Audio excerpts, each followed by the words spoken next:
귀하신 정말 주님의 예배 자리에 나오신 여러분들 한 사람 한 사람을 주님의 이름으로 사랑하고 축복합니다. 이 시간 저희 사도신경 다 같이 하심으로 예배를 시작하겠습니다. 전능하사 천지를 만드신 하나님 아버지를 내가 믿사오며 그 외아들 우리 주 예수 그리스도를 믿사오니 이는 성령으로 잉태하사 동정녀 마리아에게 나시고 본디오 빌라도에게 고난을 받으사 십자가에 못 박혀 죽으시고 장사한 지 사흘 만에 죽은 자 가운데서 다시 살아나시며 하늘 오르사 전능하신 하나님 우편에 앉아 계시다가 저희로서 산자와 죽은 자를 심판하러 오시리라. 성경을 믿사오며 거룩한 공회와 성도가 서로 교통하는 것과 죄를 사하여 주시는 것과 몸이 다시 사는 것과 영원히 사는 것을 믿사옵나이다. 아멘. 사랑하는 하나님 아버지 고맙고 감사드립니다. 주님 이 시간 저희 예배를 통하여서 정말 주님만 영광 받으시기 원합니다. 저희의 삶과 저희의 온 마음을 받으시고 정말 이 예배 가운데 주님 정말 함께하사 정말 주님이 인도하시는 주님 기뻐 받으시는 예배 드릴 수 있게 주님 허락하여 주옵소서. 감사합니다. 살아계신 예수님의 이름으로 기도드렸습니다. 아멘. 이 시간 저희 다 같이 일어나셔서 기쁨으로 주님께 찬양 드리겠습니다.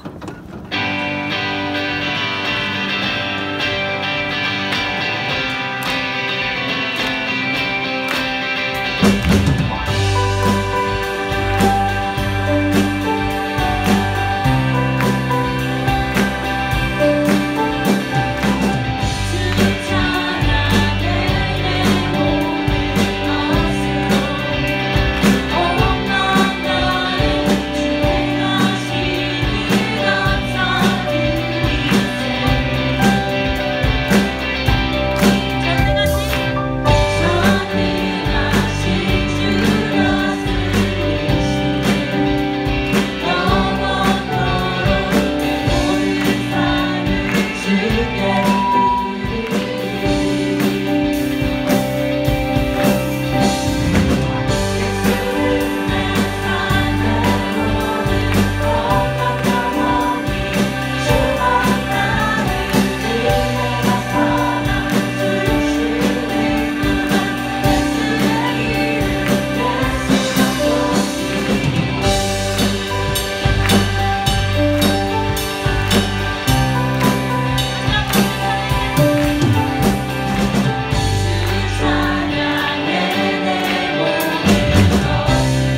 오늘 말씀은 창세기 37장 18절에서 20절 말씀입니다.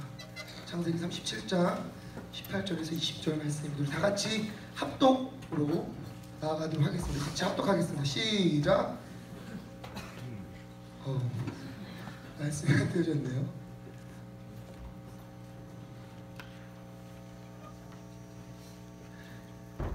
제가 읽어드리도록 하겠습니다. 우리 성경 있으신 분들 떴네요. 죄송합니다. 같이 합독하도록 하겠습니다. 시작. 요셉이 그들에게 가까이 오기 전에 그들이 요셉을 멀리서 보고 죽이기를 꾀하여 서로 이르되 꿈꾸는 자가 오는도다. 자, 그를 죽여 한 구덩이에 던지고 우리가 말하기를 악한 짐승이 그를 잡아먹었다 하자. 그의 꿈이 어떻게 되는지를 우리가 볼 것이라 하는지라. 아멘. 오늘 말씀 제목은 생각대로 되지 않는 건 참 멋진 일이다 라는 말씀 제목으로 오늘 말씀 전해주시는 분은 울산에서 오신 우리 울산 온양순복음교회 담임 목회자이신 우리 안호성 목사님께서 오늘 말씀을 전해주시겠습니다. 할렐루야로 우리 축복하도록 하겠습니다. 할렐루야. 할렐루야. 우리 좀 이빨이 좀 켜주세요. 하나 둘 셋 넷. 누가 조종하는 거야? 자, 기도하겠습니다. 하나님, 이 짧은 한 시간 인간이 무엇을 전하고 무슨 일을 할 수 있겠습니까만 이 한 시간이 성령 하나님 역사하시기에는 충분한 시간인 줄 믿습니다. 주여, 우리 가운데 찾아오셔서 주여 역사하여 주옵소서. 저들의 심령을 갈아엎어 주시고 불을 내려 주셔서 저희들 이 마지막 때 하나님 기뻐하시고 온전하시고 선하신 뜻을 따라 주여 주의 길을 걸어갈 수 있도록 저희들을 빚어 주옵소서. 나의 사랑 오늘도 시퍼렇게 살아계신 예수 그리스도의 귀하신 이름으로 감사하고 감격하며 기도 올려옵나이다. 아멘. 자, 오늘 굉장히 무리해서 제가 왔어요.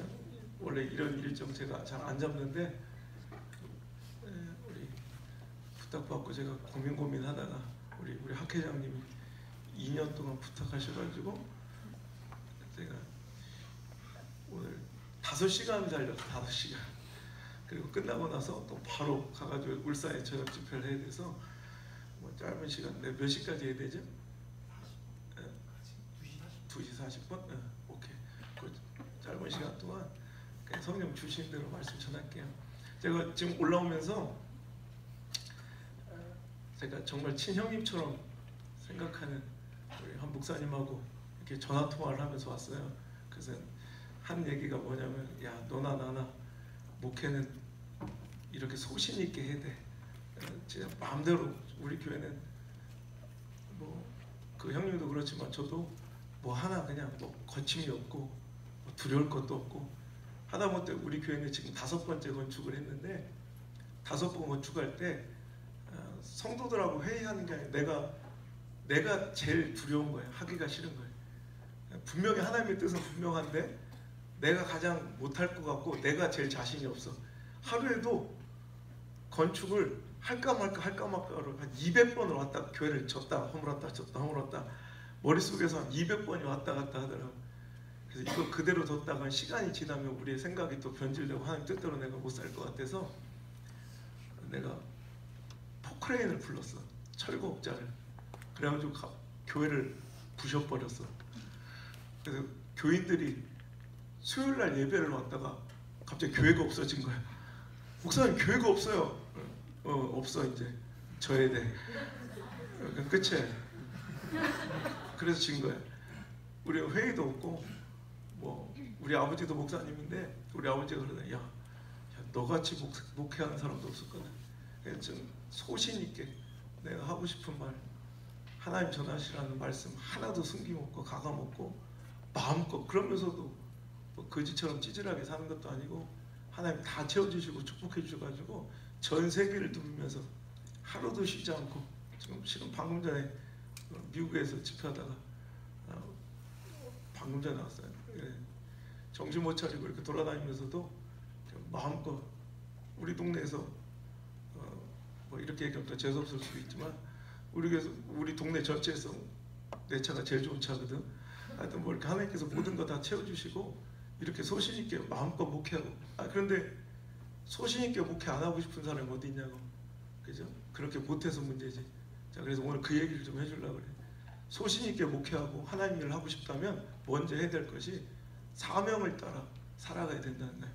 하나님 주신 사명과 부르심을 따라 살아가면 우리가 자신 있게 당당하게 담대하게 하나님의 일을 마음껏 할 수 있다. 야, 니들 안 춥냐? 내가 민망해진다. 막 캐시미어로 껴입은 내가 막 역시 젊으면 좋다. 내가 생각해보니까 내가 신학교 가면서 대학원생 박사과정까지 내가 대학원생들은 많이 강의했는데 내가 학부는 내가 지금 처음인 것 같아. 모든 신학교를 총틀어서 내가 학부생들을 지금 강의하러 와본 건지. 그래서 그런가 참 젊긴 젊다야. 반팔 입고 막 저렇게 돌아다니고 추워 죽건데.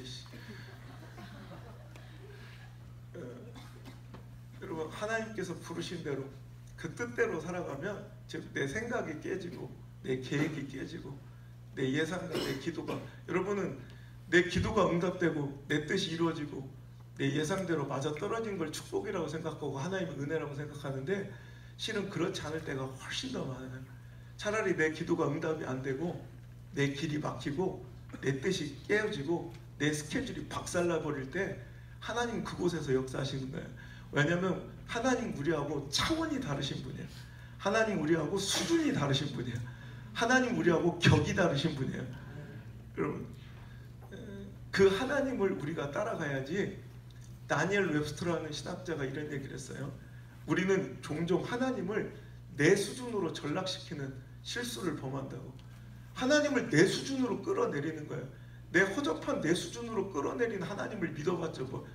내 수준에 내가 충분히 이해가 되고 내가 충분히 납득이 되는 하나님을 모신다는 건 이건 재앙이고 비극이에요. 하나님은 내 수준, 내 허접한 내 생각 따위로는 감히 상상할 수도 꿈꿀 수도 없는 계획과 하나님의 역사를 우리 가운데 실현하고 계시는 분인 줄 믿으시고, 여러분 하나님 앞에 내 뜻이 깨어지고 박살나는 축복이 있을지어다. 그래서 내 뜻대로 되지 않고 내 생각대로 되지 않고 내 예상대로 되지 않고 내 계획대로 되지 않을 때 이루어지는 하나님의 놀라운 신의 한 수, 하나님의 놀라운 역사를 한번 경험해보는 그런 멋진 인생이 되어가지고 앞으로 내가 이렇게 강의실에서 이렇게 선배 목사님들 얘기 들으면서 심장이 뛰었던 게 불과 몇 년 안 됐거든. 목사님 나이가 젊으니까. 근데 지금 이렇게 와서 강의하고 우리 교단의 신학교 제가 교수로도 있고 뭐 여러 가지로 지금 뭐 좋은 경험을 하고 있는 것처럼 여러분도 꿈 같은 일이 아니라 불과 몇 년 후에 여러분이 후배들한테 와가지고 하나님의 시퍼렇게 살아계심을 드러내고 증명하는 그런 멋진 종들로 사용되기를 주의 이름으로 축복합니다. 제가 얼마 전에도 한 신학교 가서 그래서 목회가 뭐냐고 누구한테 물어보면 저는 그렇다. 목회는 거룩한 영적 자살이다. 목회자는 목회 길을 걸어간다는 건 나를 죽이는 거예요. 스스로 나를 자꾸 거룩하게 죽여버리는 거. 우리가 예수님을 따라가는 걸 성화라고 하며 우리 신앙의 모든 목적과 본질은 예수님 따라가는 거예요. 그런데 예수님께서 말씀하실 때 누구든지 나를 따라오려거든 먼저 자기를 부인하고 자기 십자가를 지고 나를 따를 것이니라. 오늘도 예수님을 따라가려면 십자가를 지르면 먼저 해야 될 것이 자기를 부인하는 거. 그러니까 내 뜻이 깨어지고 내 예상이 깨어지고 내 스케줄이 박살나고 내 허접한 수준의 생각들이 무너져야 질 수 있는 것이 사명의 십자가인 줄 믿습니다. 오늘도 그 사명대로 살아갈 때 내가 상상하지도 못했던 꿈 같은 멋진 일들이 여러분 앞에 펼쳐질 줄 믿으시고요. 오늘 여러분 그 사명부터는 여러분 여기서 많이 배우는 것도 중요하지만 가장 먼저 하는 것은 하나님의 그 부르심, 그 사명을 빨리 발견하고 그 뜻대로 살아가는 것이 가장 강력한 거예요. 그 뜻이 때로는 내 삶의 손해처럼 보여도 사도행전 20장 24절에 사도 바울의 고백처럼 내가 달려갈 게 있고 주 예수께 그리스도께 받은 사명, 하나님의 복음을 전하는 그 일에는 기꺼이 내 생명도 조금도 아끼지 않은 것처럼 지금 사도 바울이 이 생각을 하는 것은, 이 고백을 하는 것은 에베소 교회에서 목회 잘하고 있다가 갑자기 성령의 감동으로 예루살렘으로 그를 불러가시는 거예요. 그러니까 예루살렘으로 가는데 우리가 일반적으로 더 좋은 조건을 제시해주거나 더 큰 목양지로 갈 때는 내가 아멘 할렐루야 하면 갈 수 있지만 성령이 나를 이끄시는데 뭔 일이 일어날지 모르겠지만 확실한 것은 거기 가면 뭔가 결박과 박해가 기다린다는 거 알아. 그러니까 내가 거기 가면 큰일 나고 오히려 내가 죽는다는 거 알아. 그래서 에베소 장로들을 모여가지고 25절에 뭐냐면 내가 오늘 떠나가면 난 당신들을 다시는 못 볼 줄 압니다. 그러니까 오늘도 에베소 장로님들하고 이제 송별식을 하고 예루살렘에 죽으러 가는 거예요.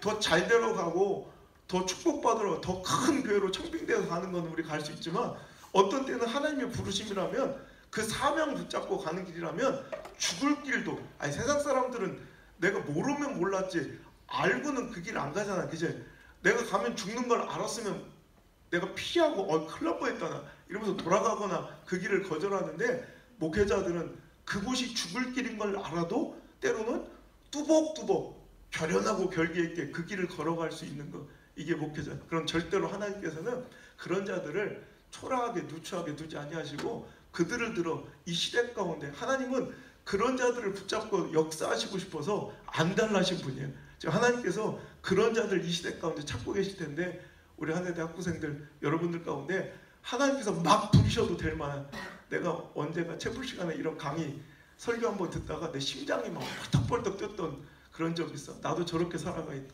내가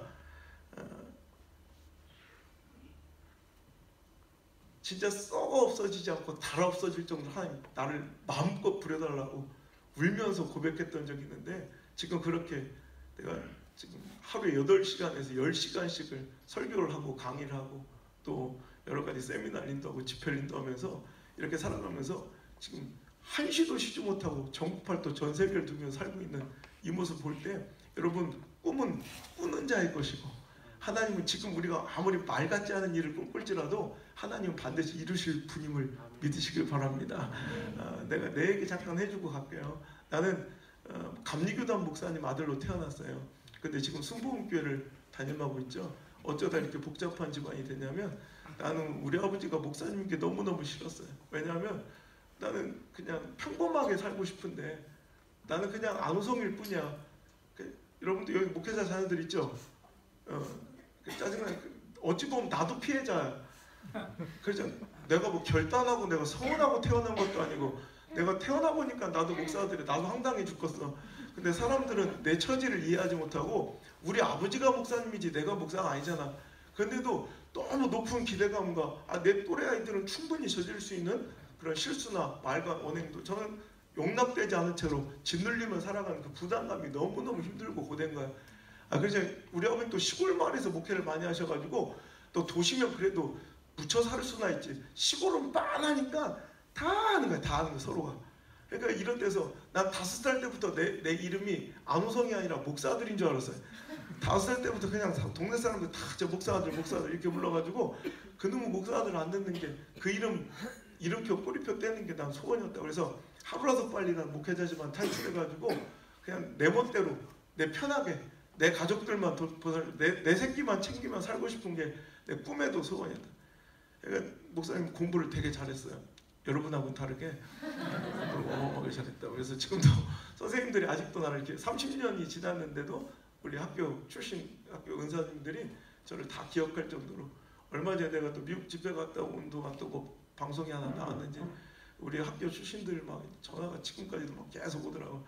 근데 교수님들도 그렇고 선생님들도 다 이제 나를 기억하는 분들의 이제 기억은 안우성이라는 학생은 무조건 다 서울대 나와서 판검사대에 있을 것으로 생각할 정도로 아주 그냥 학교에서도 특출난 선생님들이 몇십 년이 지나도 잊을 수 없는 그런 학생. 나는 선생님을 잊어버려도 선생님은 저를 아직도 잊지 않은 한 도시 연합성을 이렇게 인도하다 보면 선생님들이 내 포스터를 보고 찾아올 정도로 얼마 전에도 교회도 안 다니는 분이 제 포스터를 보고 자기를 기억하고 자기 제자인 걸 기억하고 찾아왔더라고요. 근데 교회도 안 다니니까 선뜻 예배당까지 못 들어오고 현관문에서 어정쩡하고 있으니까 주최 측에서 강사님 누가 오신 것 같다 하면 나가보라고 해서 가봤더니 백발의 노인네가 이렇게 서 있더라고. 근데 내 선생님이라고 주장을 하시는 거예요. 근데 한참 대화를 하다 보니까 우리 선생님 맞아. 나는 기억이 안 나는데 우리 선생님이라고 주장해서 얘기를 내 에피소드를 다 맞추고 내 어렸을 때 출신학교나 이런 일들을 다 맞추더라고. 그래서 내가 자기 제자인 걸 확인하자마자 막 내 가슴팍을 후려치면서 그렇게 서럽게 우시는 거야. 야, 이놈 새끼야, 네가 어쩌다 이놈아 판사가 안 되고 있는 새끼야, 검사가 안 되고 이놈아 목사가 돼서 왔냐고, 인생 조졌다고 그렇게 슬피. 왜 이렇게 교회를 안 다니는 선생님 입장에서는 저 목사는 저 판사 검사 한참 만에 저 장사 농사 다음이 목사예요. 그러니까 어쩌다 인생 이렇게 주시겠네 막 이렇게 이래요 막 이러면서 슬피 우시는 거지. 그러다 이제 어떻게 먹고 사는지 모르고 자기 제자가 목사가 됐다고 그러니까 저 뒤에 앉아서 난생 처음 예배라는 걸 드려보는 거야. 그래서 이제 뭔지 모르겠으나 자기 제자가 뭐라 한거 외칠 때마다 수천 명이 막 아멘 아멘 하니까 또 그건 또 보기 좋은 거라. 뭔가 잘 풀린 것 같고 뭔가 잘 된 것 같은데 뭐 느낌은 있잖아. 느낌이라는 게 뭔가 저놈이 잘 된 것 같은데 막 제자를 이제 자랑스러워 도와주고 싶은 마음 굴뚝 같은데 뭘 알아야지 도와주지. 어제까지 절 갔다 오신 분이 뭘 알겠어. 그러니까 내가 쪽팔려 죽을 뻔한 게 내가 뭐라 외치니까 수천 명이 아멘 다 끝났는데 자꾸 누군가 저 구석장에서 누가 엇박자로 옳소 하고 보니까 우리 선생님이요. 사람들은 내가 뭐가 될 거라고 기대하고 뭐 바랬는지 모르겠지만 나는 한 번도 장래 희망이나 꿈을 직업으로 가져본 적이 없다. 나는 그냥 우리 엄마 아빠처럼 살기 싫었어. 그냥 나 행복하게 평범하게 나 어떤 분야든지 내가 딱 결정하고 그 분야를 들어가면 그 분야에서 최고가 될 자신이 있었기 때문에 어떤 분야든지 내가 행복하게 즐길 수 있는 그런 직종을 하나 찾아서 거기서 최고가 돼서 내 새끼 챙기고 내 가족 돌보면서 그냥 이기적으로 사는 거, 이게 내 꿈이었거든. 그래서 항상 국민학교 때부터 내 생활기록 보면 장래 희망에 보면 똑같아. 장래 희망이 국민학교부터 뭐 계속 중학교 고등학교까지 장래 희망 써라고 똑같이 행복한 가정. 그냥 우리 엄마 아빠처럼 맨날 헌신하고 희생하고 양보하고 맨날 바쁘게 돌아다니면서 자기 가족도 못 챙기는 그런 인생이 아니라 난 굉장히 가정에 대해서 굉장히 그렇게 잘 챙기고 싶은 그런 마음이 지금도. 그래서 내가 외국 집회 다닐 때도 우리 애들 학교 안 보내고 항상 자녀들 같이 데리고 다니고 애들이 하도 저랑 친하니까 아빠를 가끔씩 가면 우리 아들들은 형 이렇게 부를 때서 자기도 모르게 엉아 막 이렇게 부르고 그 정도로 그냥 허물없이 지낼 정도로 나는 내 아빠가 나한테 못 해줬던 걸 우리 자식들한테 해주고 싶어. 그런데도 또 그런가 봐. 얼마 전에 우리 첫째 아들이 학교에서 연락이 왔어. 아들한테 좀 신경 좀 써주라고. 학교 선생님, 왜냐면 장래 희망 토론 수업이 있었는데 다른 애들은 장래 희망 수업 축구 선수, 뭐 아이돌 스타, 뭐 과학자, 뭐 이런 거 쓰는데 우리 아들은 장래 희망이 뭔 줄 알아? 행복한 가정. 어? 행복한 거지. 그 뻔한 대답이니. 짠 거 같잖아. 그럼 장래 희망을 쓰랬더니 우리 아들이 평범한 아빠 이렇게 썼거든. 내가 주일날 2부 예배만 드리면 이렇게 나와가지고 전국 팔도 돌다가 금요일날 밤 집회 마치면 그냥 밤새도록 내려가면 토요일날 새벽에 딱 도착이면 찬물로 샤워만 딱 하고 바로 특별 새벽 집회하고 바로 끝나자마자 가족들하고 아침도 못 먹고 바로 방송국에 나가서 방송을 뭐 3개, 4개, 5개씩을 이제 찍어놔야 돼. 그러고 나서 다시 돌아와서 또 밀려있는 일들 처리하고 결제해주고 또 주일날 준비했다 2부 예배만 드리면 또 나오고 이렇게 하루도 못 쉬고 내가 지금 7년 동안 그러니까 우리 3남매가 한 명도 학교를 안 들어갔을 때 내가 이렇게 사역을 시작했는데 지금 애기들이 이제 커가면서 아빠랑 밥을 먹어본 적이 없는. 그러니까 가장 하고 싶은 일이 우리 아들은 아빠랑 밥 먹기라고 썼더라고. 다른 애들은 막 여행 뭐 이런 거 썼는데 우리 아들은 아빠랑 밥 먹기. 장래 희망은 평범한 아빠.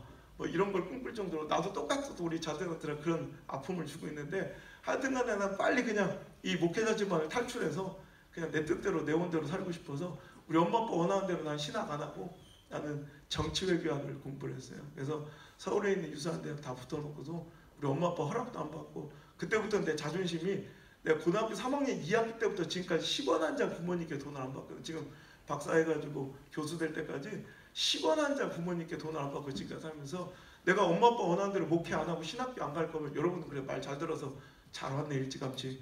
나는 이렇게 신학 안 할 거면 나는 엄마 아빠한테 돈을 받으면 안 된다는 내 자존심이 있어서 시골 마을에 살고 있으니까 서울에 있는 그 뭐 대학에 장학금으로 등록금을 해결해도 그 생활비까지 내가 다 벌어 사용하기는 시골에 있는 어린 촌놈이 좀 불가능할 것 같아서 내 마음대로 임의대로 엄마 아빠 허락도 없이 우리 그 지역에 있는 가장 좋은 국립대학에 제 전액 장학생으로 들어가서 모든 이제 학비는 다 장학금으로 해결하고 나머지 모두 용돈이나 뭐 책값이나 뭐 옷값이나 교통비 모든 것들은 다 과외로 혹은 아르바이트를 통해서 다 이렇게 충당하고 살아가고 또 졸업한 이후에는 이제 영국 런던까지 유학을 떠나요.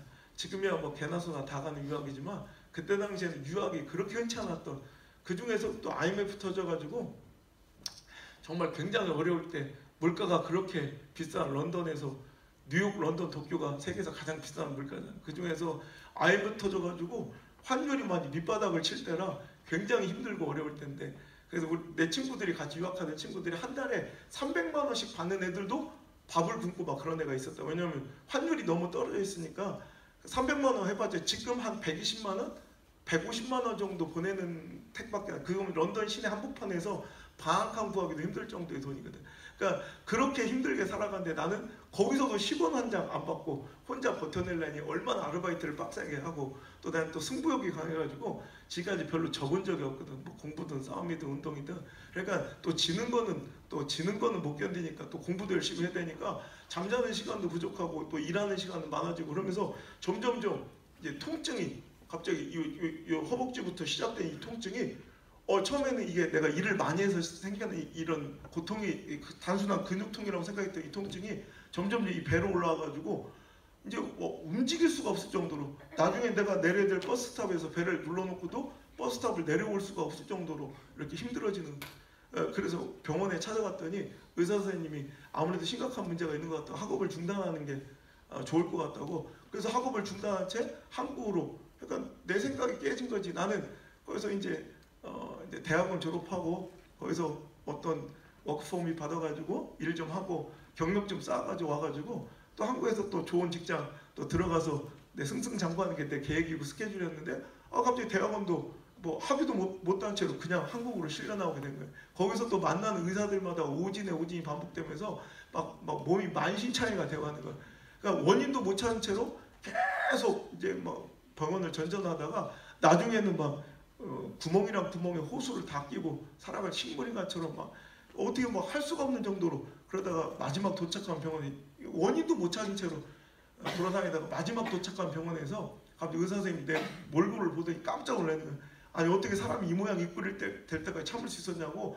아니 수술을 해도 벌써 들어갔어야 되지, 아니 어떻게 지금까지 이렇게 참았냐고. 그래서 그때 비로소 이제 배를 가르고 수술을 그때서야 한 거예요. 아니 너무 늦은 거예요. 그렇게 증세가 온 지 한 몇 달 만에 배를 열고 보니까 글쎄 배 안에 고름이 이미 꽉 차 있는 거야. 어째 이렇게 애들이 냉정하냐. 사람이 배에 고름 차에 죽어간다는데 어떻게 눈알만 깜빡깜빡. 야, 목회자 될 사람들이 이렇게 냉정하고 잔인해서는 되냐. 내가 지금까지 직선한 1200개월 갔는데 야, 이렇게 냉정한 애들 처음 봤다. 나 진짜. NG 물 한 잔 마시고 다시 한다 할 때 목회자 될 사람들의 그리스도인의 사랑과 좀 인간미를 좀 표현 좀 해보고 어쩌고 감동이 없고 좀 눈을 막 뽀뽀뽀 물 한 잔 마시고 다시 할게. 마치 처음 듣는 것처럼. 야, 지금 녹화하고 있네. 저 누가 굉장히 잔인해 보이는 거 알아? 다시 할 테니까 기회를 줄 테니까 한번 여러분의 인간미를 표현해줘요. 자, 편집점을 찾아. 하나 둘 셋. 하나 둘 셋. 이런 마지막 병원에서는 뭐 아는 것처럼 그래. 지금 처음 얘기하는 건데 빨리 수술 들어가야 된다고. 그래서 배를 열고 뚜껑을 열고 때 글쎄 배 안에 고름이 꽉 차. 한 세대가 사람 많다고 소문이 났더니 역시 죄종 될 사람들 역시 다르구나. 배에 고름이 칵 차가지고 그 몇 달 동안 그 고름 때문에 장기들이 막 손상될 대로 손상이 돼가지고 뭐 아침마당이야 뭐야 이거. 영혼이 1도 없는데. 하여튼 그 장기들이 너무 녹아가지고 이 고름 때문에 썩기 시작해가지고 손만 대도 다 장기들이 터질 정도로 약해져 있는 거예요. 그러니까 의사 선생님이 뚜껑을 열었다가 손을 쓸 수가 없이 그냥 뚜껑을 다시 닫아야 되는 상태가 된 거예요.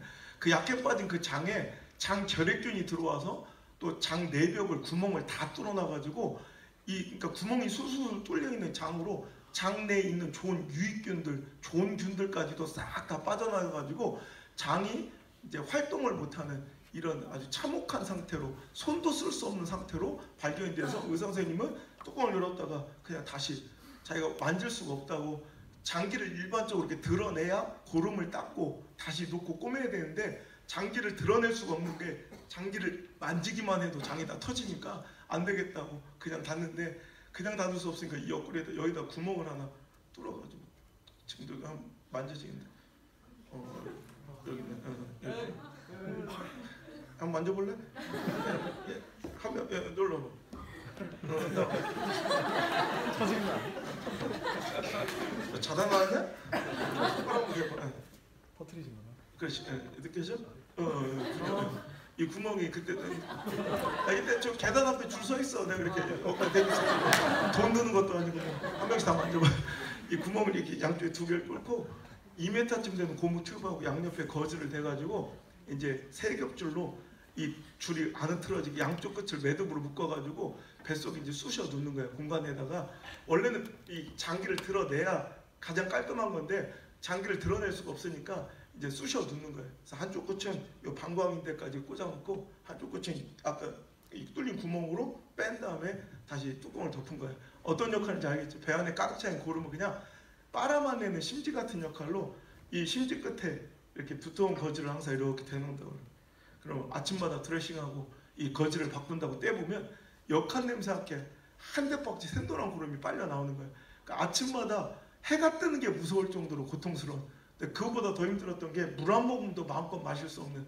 당시에는 장이 너무 약했어가지고 의사 선생님이 물 한 모금도 못 먹게 하는 거예요. 왜냐면 물을 당시에 꿀꺽 삼키면 물 한 모금만 지금처럼 내가 마음껏 이렇게 지금은 내가 오늘 목사님 금식인데 지금도 많이 금식해도 물만 마셔도 행복한 거예요. 당시에는 물을 꿀꺽 삼키면 장이 툭 터져. 그러니까 물 한 모금만 마셔도 장이 터지니까 물 한 모금도 못 마시게. 그러니까 물도 못 받아낼 정도의 장인데 내가 밥을 먹겠어, 뭐 미역을 먹겠어. 그러니까 나는 1년여 동안 밥 한 톨도 못 먹고 물 한 방울도 못 넘기고 어떻게 살아요? 링거를 꽂아가지고 공급된 에너지와 수분으로 그냥 숨만 붙어 있는 거예요. 그냥 호흡만. 그러니까 우리 말기 암 환자들처럼 마지막 말기 암 환자는 굶어 죽는 거예요. 결국 암세포 때문에 굶어서 죽거든. 빽싹 말라가는데 그 숨만 붙어있지 살아도 사는 게 아니에요. 목사님 키가 179인데 몸무게가 38kg 밑으로 떨어지니까 해골이 그대로 진짜 해골이 보여. 이렇게 해골이. 그리고 뼈다귀가 다 보인다고. 그러니까 이 뼈다귀하고 해골에 이렇게 스킨만 이렇게 살감만 이렇게 이제 붙어 있는 거예요. 그러니까 끔찍해서 볼 수가 없어서 항상 목사님 이 턱 밑까지 하얀 시트천을 이렇게 덮어놓은 거예요. 못 보게. 그리고 목사님 병실에 있는 그 거울이나 얼비치는 창문들까지도 다 이렇게 신문지로 막을 정도로 내 모습을 못 보게. 그러다 어느 날 갑자기 우리 가족들을 다 불러 모으더라고. 이제 마지막 인사 나누라고. 이제 더 이상 가망이 없다고. 그 임종 예배를 우리 아버지 목사님 친구 목사님들 오셔서 임종 예배를 드리기 시작하는. 목사님이 임종 예배를 7번이나 드려봤던 사람. 그러니까 거의 사망 직전까지. 그러니까 나는 그런 일은 영화에서나 봐야 되는 건 줄 알았어. 드라마에서나 극적으로 나오는 일인 줄 알았더니 그런 일이 목사한테 벌어지니까 이거 어떻게 감당이 안 되더라고. 받아들일 수가 없는 거야. 막 분노만 치밀어 올라오고 그럴 리가 없다고. 그러니까 내가 수용이 안 돼.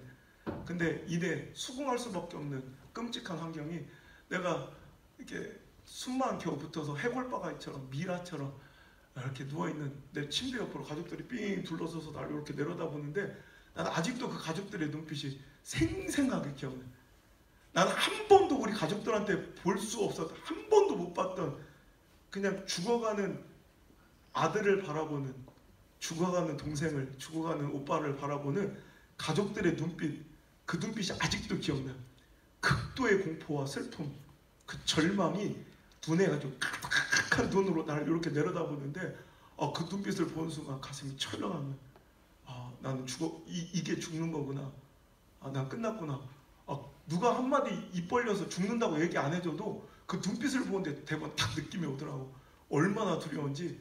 그때 갑자기 그 침묵만 흐르고 있는, 절망의 침묵만 흐르고 있는 내 병실 문을 우리 아버지가 팍 열고 들어오시더니 이 끔찍한 아들의 죽어가는 몰골, 미라 같은 해골바가지 같은 흉물스러워서 볼 수 없는, 끔찍해서 볼 수조차 없는 그 아들의 몰골을 덮고 있는 시트를 확 걷어버리고 이 풍퍼짐한 환자복을 확 벗겨버리니까 앙상한 뼈다귀가 죽어간 아들의 모습이 적나라하게 드러나는 거야. 그럴 때 아버지께서 어디서 갖고 오셨는지 카메라 하나로 이 죽어간 아들의 모습을 갑자기 담기 시작하는 거야. 잠깐 그 강했던 아버지가 소리 없이 눈물만 줄줄줄 흘리시면서 나 우리 아빠 눈물을 그날 처음 봤어. 필름 한 통 다 닳도록 연신 죽어가는 아들의 모습을 카메라에 담으시더니 갑자기 그 카메라 나한테 내미시며 하신 말씀이, 호성아 너 안 죽어. 호성아 너 절대 안 죽어. 그러니까 얼른 일어나서 이거 가지고 하나님 살아계신 거 간증하며 살아다오. 그 말씀이 얼마나 감사하고 얼마나 소중한지, 아빠가 나한테 해주는, 아들한테 주는 말씀이 아니라 죽음을 기다리고 있는 소망 없이 죽어가는 나에게 주신 하나님의 약속처럼 소망의 말씀으로 들리는데 얼마나 그게 감사한지. 나는 굉장히 보수적 신앙의 전통에 자라서 아멘 막 이런 걸 한 번도 못 해봤거든. 근데 그때는 너무 사람을 절박하고 살고 싶으니까 나도 모르게 막 두 손을 번쩍 올리고 막 병실이 떠나갈 정도로 아멘 아멘 외치는 거야. 근데 실상은 그렇지 못한 게, 나는 내 마음의 두 손을 번쩍 올렸다 생각했는데 실상은 내 힘으로는 이불조차, 이 얇은 시트조차 끌어올릴 수 없을 정도로 연약해 있어서 손이 버벅버벅 떨리면 이렇게 누운 채로 손이 이만큼밖에 안 올라가고, 나는 병실이 떠나갈 정도로 아멘을 외쳤다고 생각했는데 실상은 입술이 붙어가지고 반은 떨어지고 반은 새어나오는 이 신음소리처럼 그냥 아멘을 그냥 신음처럼 아멘 하고 고백하고, 이 신음소리 같은 아멘의 고백에도 하나님 찾아와서 역사해 주시는데, 여러분 아멘은 축복의 시작이고 기적의 현관문인 줄 믿으시길 바라요. 얼마 전에 제가 연세대하고 한 동네 집에 갔다가 목사님이 축복 성공의 비결을 알려달라고 그래서 내가 몰라, 이게 뭐 축복인지 성공인지 모르겠지만 그것이 니들이 말하는 것이 맞다면 두 가지가 있다. 첫 번째는 아멘이고 두 번째는 감사다. 나는 무조건 아멘이고 무조건 감사다. 이 두 가지가 정말 하나님 너무너무 기뻐하시는, 자기들도 아멘 열심히 해, 그리고 감사 열심히 하고, 목사님은 다른 건 부족하고 바바라는데 목사같이 생겼나, 그래도 다른 거 하나 내가 잘하는 거 있다면 감사해. 감사는 타의 추종을 불허할 정도로 해. 하나님은 감사한 자들 사용하시고 절대로 감사치 않는 자들 어떤 하나님의 역사에도 주인공 될 수 없어요. 꼭 감사하시길 바라고 아멘 하시길 바라요. 그때 하나님께서 날 만져주시는데 내 느낌, 예수님 내가 글자로만 읽을 때는 무슨 일인지 이해하지 못했던 것도 이해되기 시작하는, 예수님께서 말씀하신 내가 주는 평안은 세상이 주는 평안과 다르다. 그 평안이 뭔 줄 알겠더라고. 그 아멘의 고백 속에 오장육부를 확 만지시는 하나님의 이 신유의 손길과 만지심이 팍 느껴지는데, 의학적으로는 끝난 싸움이고 절망인데 희한하게 나는 살겠는 거야. 희한하게 희망의 빛이 보이는 거야. 그래서 그날 밤에 내가 소원했지, 하나님 저 살려주세요. 아니 저 살려주실 줄 믿습니다. 저 살려만 주시면 내가 주의 종이 되어 주의 일을 하겠나이다. 근데 우리가 딱 기도할 때 확신이 드는 기도가 있잖아. 하나님 이 약속을, 이 기도를 받으셨다는 확신이 딱 드는데, 그래서 그런가 그 다음날부터 얼마나 내 몸이 가뿐해지고 얼마나 내가 그냥 막 몸이 난 이게 플라세보 효과, 긍정의 위약 효과라고 생각해서, 아니 확실한 육체적 증거가 그날부터 드러나기 시작하는데, 아침마다 덧대는 거제 뗄 때마다 역한 냄새 풍기며 한 달까지 쏟았더니 샛노란 구름이 딱 떼는데 썩는 냄새, 상한 냄새가 확연히 줄어들더니, 더 기적적인 것은 그 끈적끈적했던 그 고름 색깔이 이 투명한 물 색깔로 맑아지고 묽어지기 시작하고, 어떤 약을 쓴 것도 없이 어떤 치료법을 바꾼 것도 없이 그 계속 줄줄줄 새어나오며 계속 나를 아프게 했던 그 고름이 점점점 양이 줄더니 급기야는 아무 이유도 없이 갑자기 며칠 만에 내 몸속의 고름이 싹 말라버린 것입니다. 할렐루야.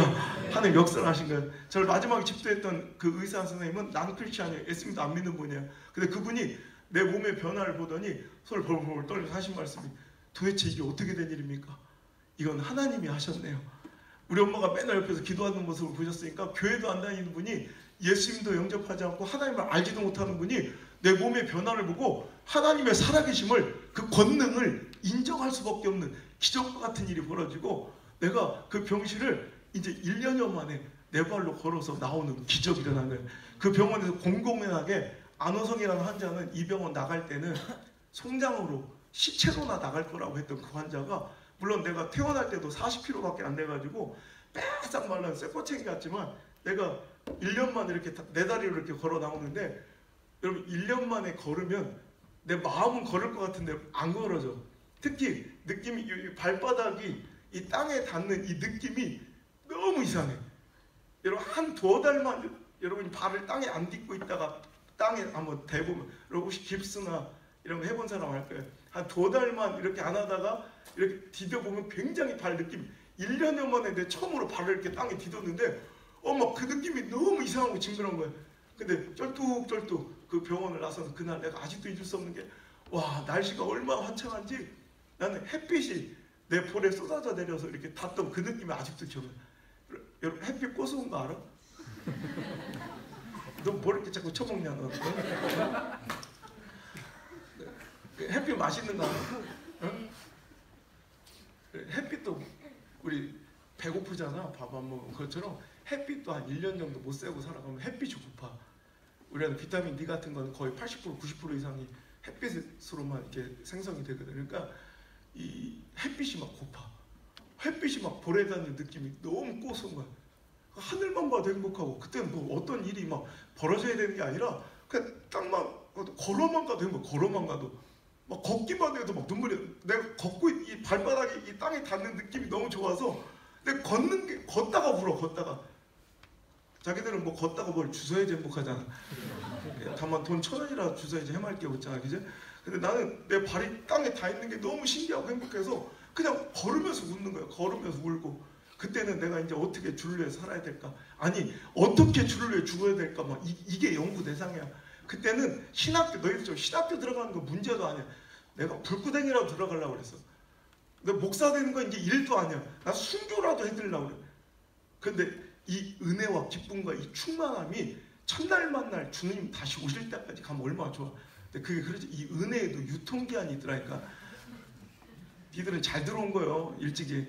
나 시간이 지나고 사람이 얼마나 간사한지, 내가 이제 몸이 회복이 되니까 건강이 딱 되찾아지니까 옛날에 그렇게 하나님 위해서 살고 싶고 막 이제 주 뜻대로 살려고 했는데 몸이 딱 건강이 되찾아진 순간 갑자기 내 정신이 딱 이제 들어오. 은혜 유통기한이 따르르 다 되고 내 정신이 딱 들어오는데, 엄마, 나 큰일 날 뻔했다, 나 목사 될 뻔했다, 내가 막 은혜에 취해가지고 또 신학교 정문 앞에 와 있어.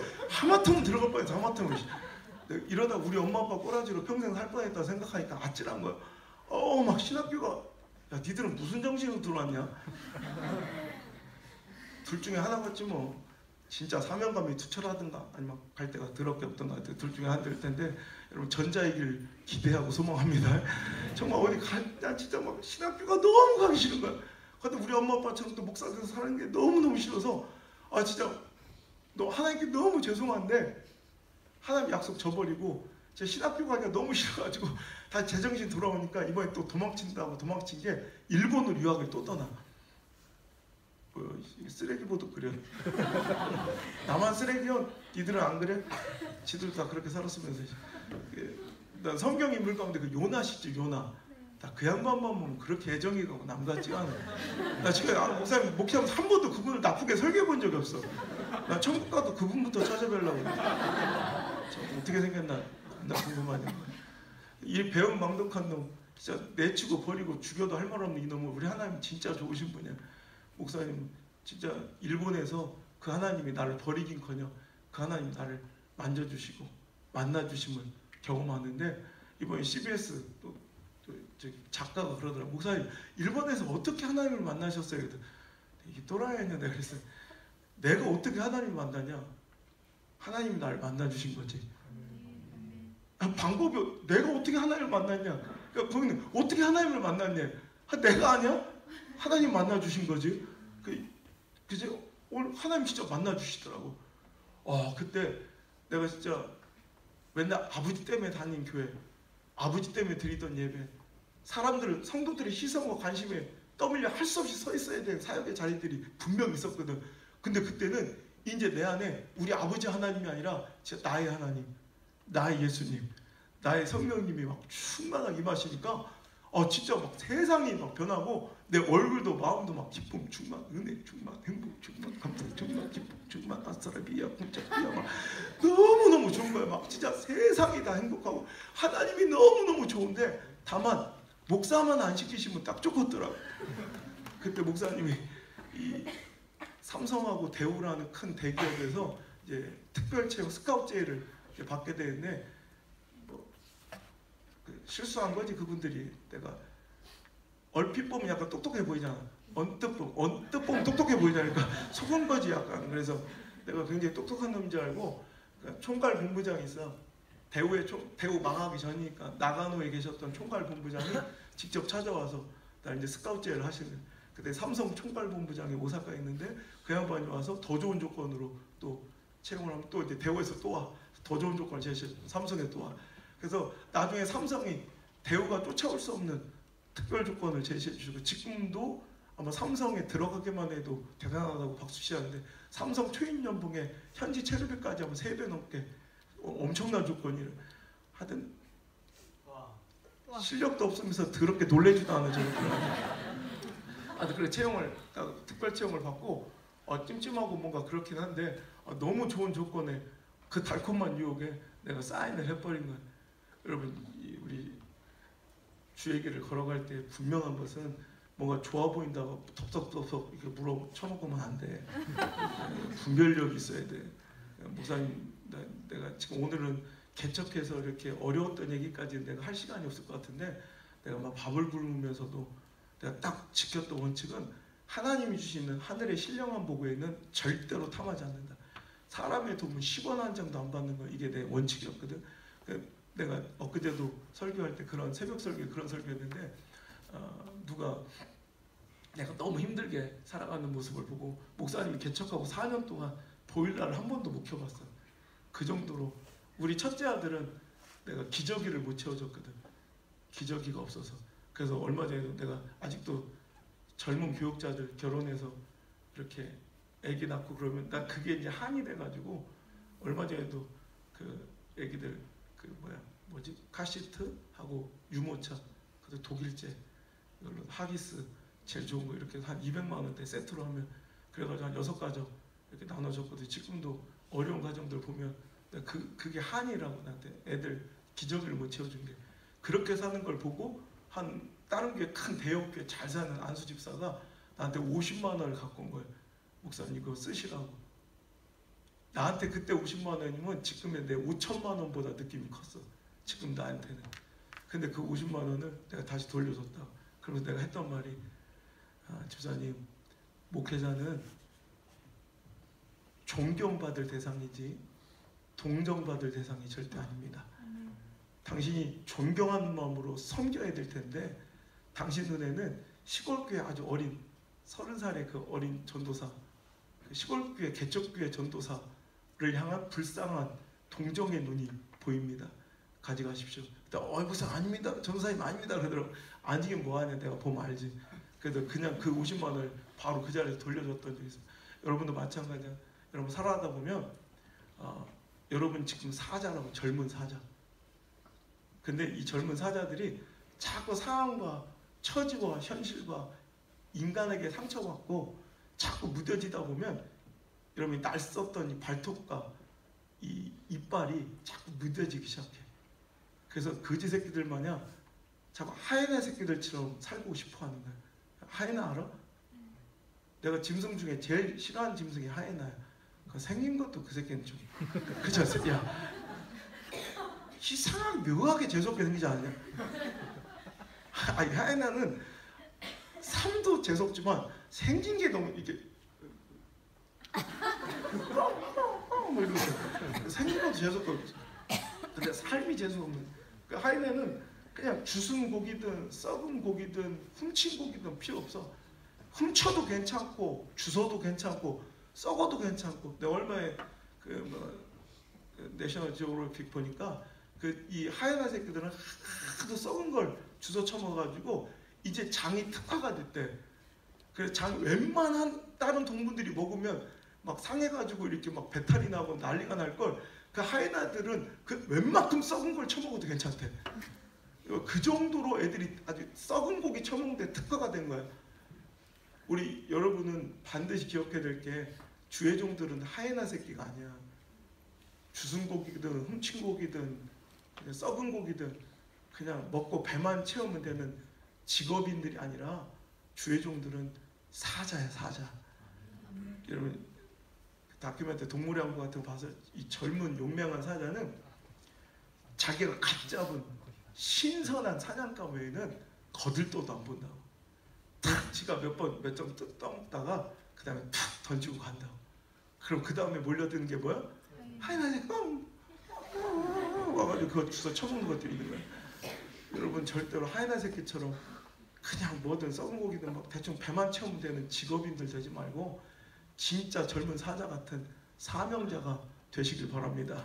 이것이 좋아 보인다고 덥석부터 물지 말고 좋은 자리라고 무조건 가지 말고 이것이 하나님께서 나에게 주신 신령한 복인지 아니면 마귀가 주는 템테이션, 유혹인지를 분명히 판단하고 분간할 수 있는 영적 분별력이 주의 종들한테 없다면 이건 벌써 망하는 인생이에요. 여러분 저처럼 실수하지 말고 정말 아무리 좋아 보이는 것이라도 하늘의 신령한 복만 취하며 하나님께서 꽉 붙들어준 인생 되시길 주의 이름 축복합니다.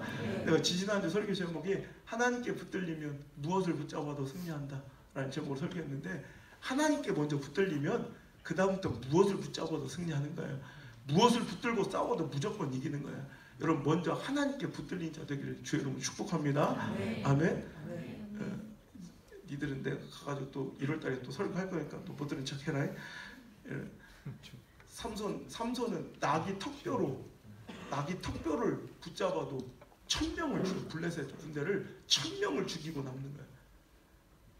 다윗은 하나님의 영이 임하자 삼손도 하나님의 여호와의 영이 급하게 임하시자 나귀 턱뼈로도 승리하고 다윗은 하나님의 영이 그에게 크게 감동되자 골리앗을 뭐로도 돌멩이라도 죽이는 거예요.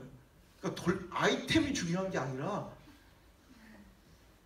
내가 지금 누구한테 붙들림 당했는지가 중요한 거야.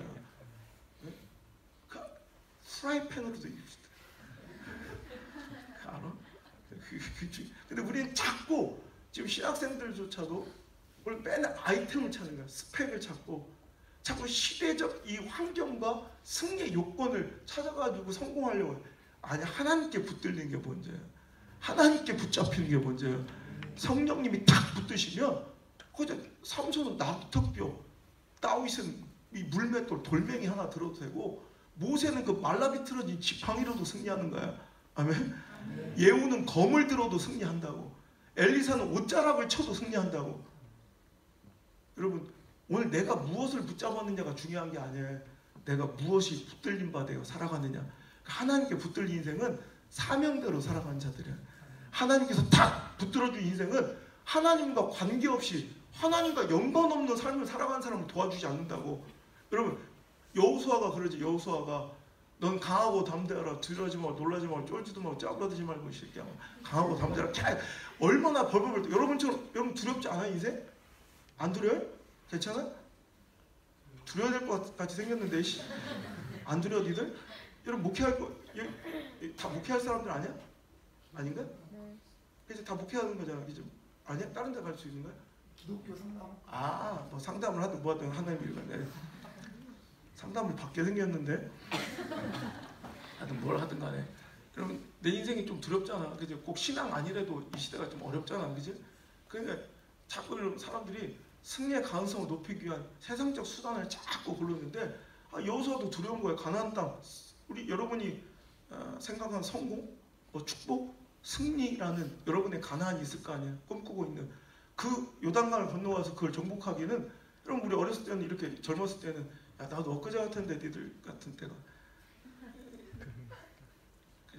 그래 두렵다고 어찌 될지 정말 깜깜하고 갈 바를 모르겠고 근데 하나님께서는 그에게 계속 얘기해요. 두려워하지 마, 놀라지 마, 강하고 담대. 네가 발바닥으로 받는 모든 땅이 다 네 것이 될 거야. 능히 너를 대적할 상대가 없을 거야. 여러분 이 약속 받는 자 됐으면 좋겠어요. 여러분 이 약속 받고 살아갔으면 좋겠죠?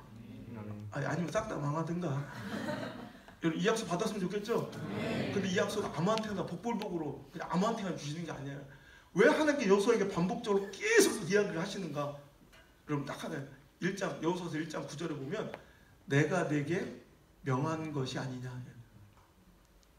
지금 여호수아가 걸어갈 길은 지금 누가 원하시는 거예요? 하나님이 원하신 거예요. 하나님이 명령하신 길 걸어갈 때는 두려워할 필요도 없고 놀랄 필요도 없고 쫄 필요도 없고 걱정할 필요도 없고 염려할 필요 아멘 할 때까지 해보려고 문 잠고 아무도 뭐, 3시 수업 못 들어가 니들. 이런 걱정할 필요도 없고 염려할 필요도 없고 투기할 필요도 없어. 왜?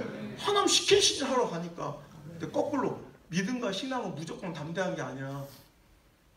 이건 범신론적 우주가 아니야. 시크릿.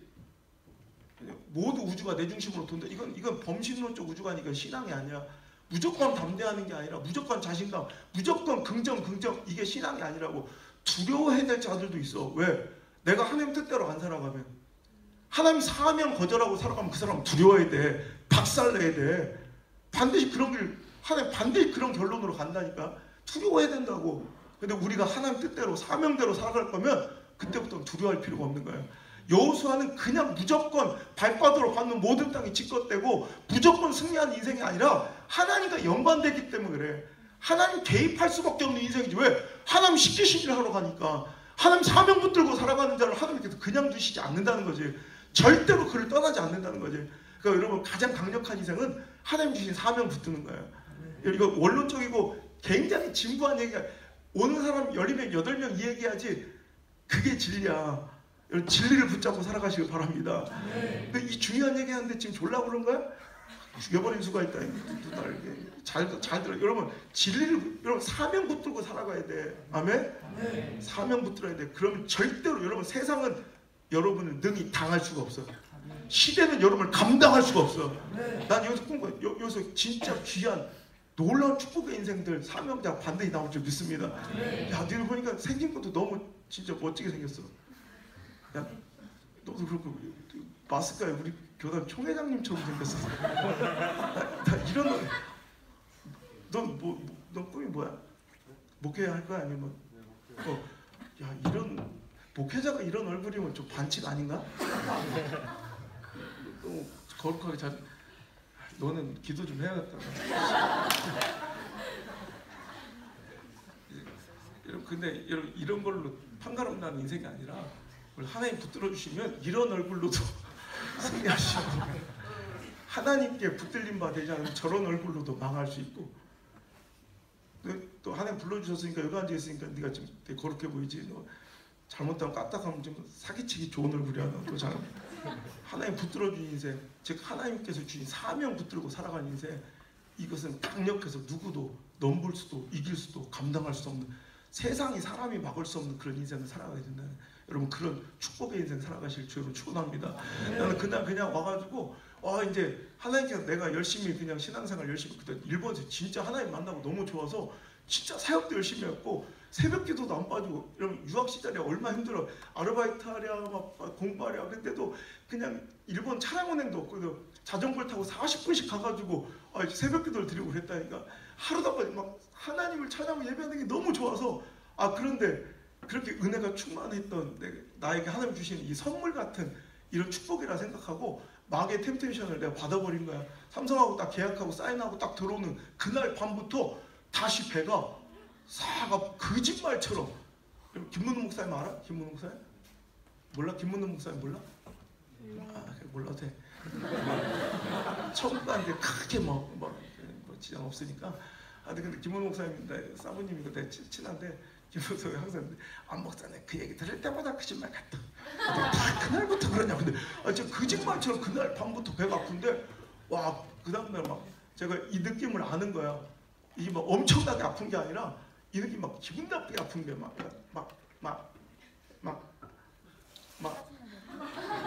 야리야리 이 느낌을 내가 영국에서 2년 전에 배 고름이 차들어갈 때 그 느낌하고 똑같은 거야. 그 다음날 병원에 실려가서 염증 검사를 해봤더니 글쎄 염증 수치가 일반인 정상치의 무려 70배, 80배, 100배, 120배, 하루 만에 120배까지 치솟아서 수술을 또 들어갔는데 모르겠다. 이게 무슨 일인지 모르겠어. 큰 종합병원으로 제가 이송이 돼가지고 그 원장들이 내 병명 왜 원인을 찾으려고 노력했지만 내린 결론이 모르겠다. 도대체 무슨 일인지 모르겠지만 원인은 찾을 수 없지만 분명한 것은 내 뱃속에 고름이 꽉 차들어가기 시작했다.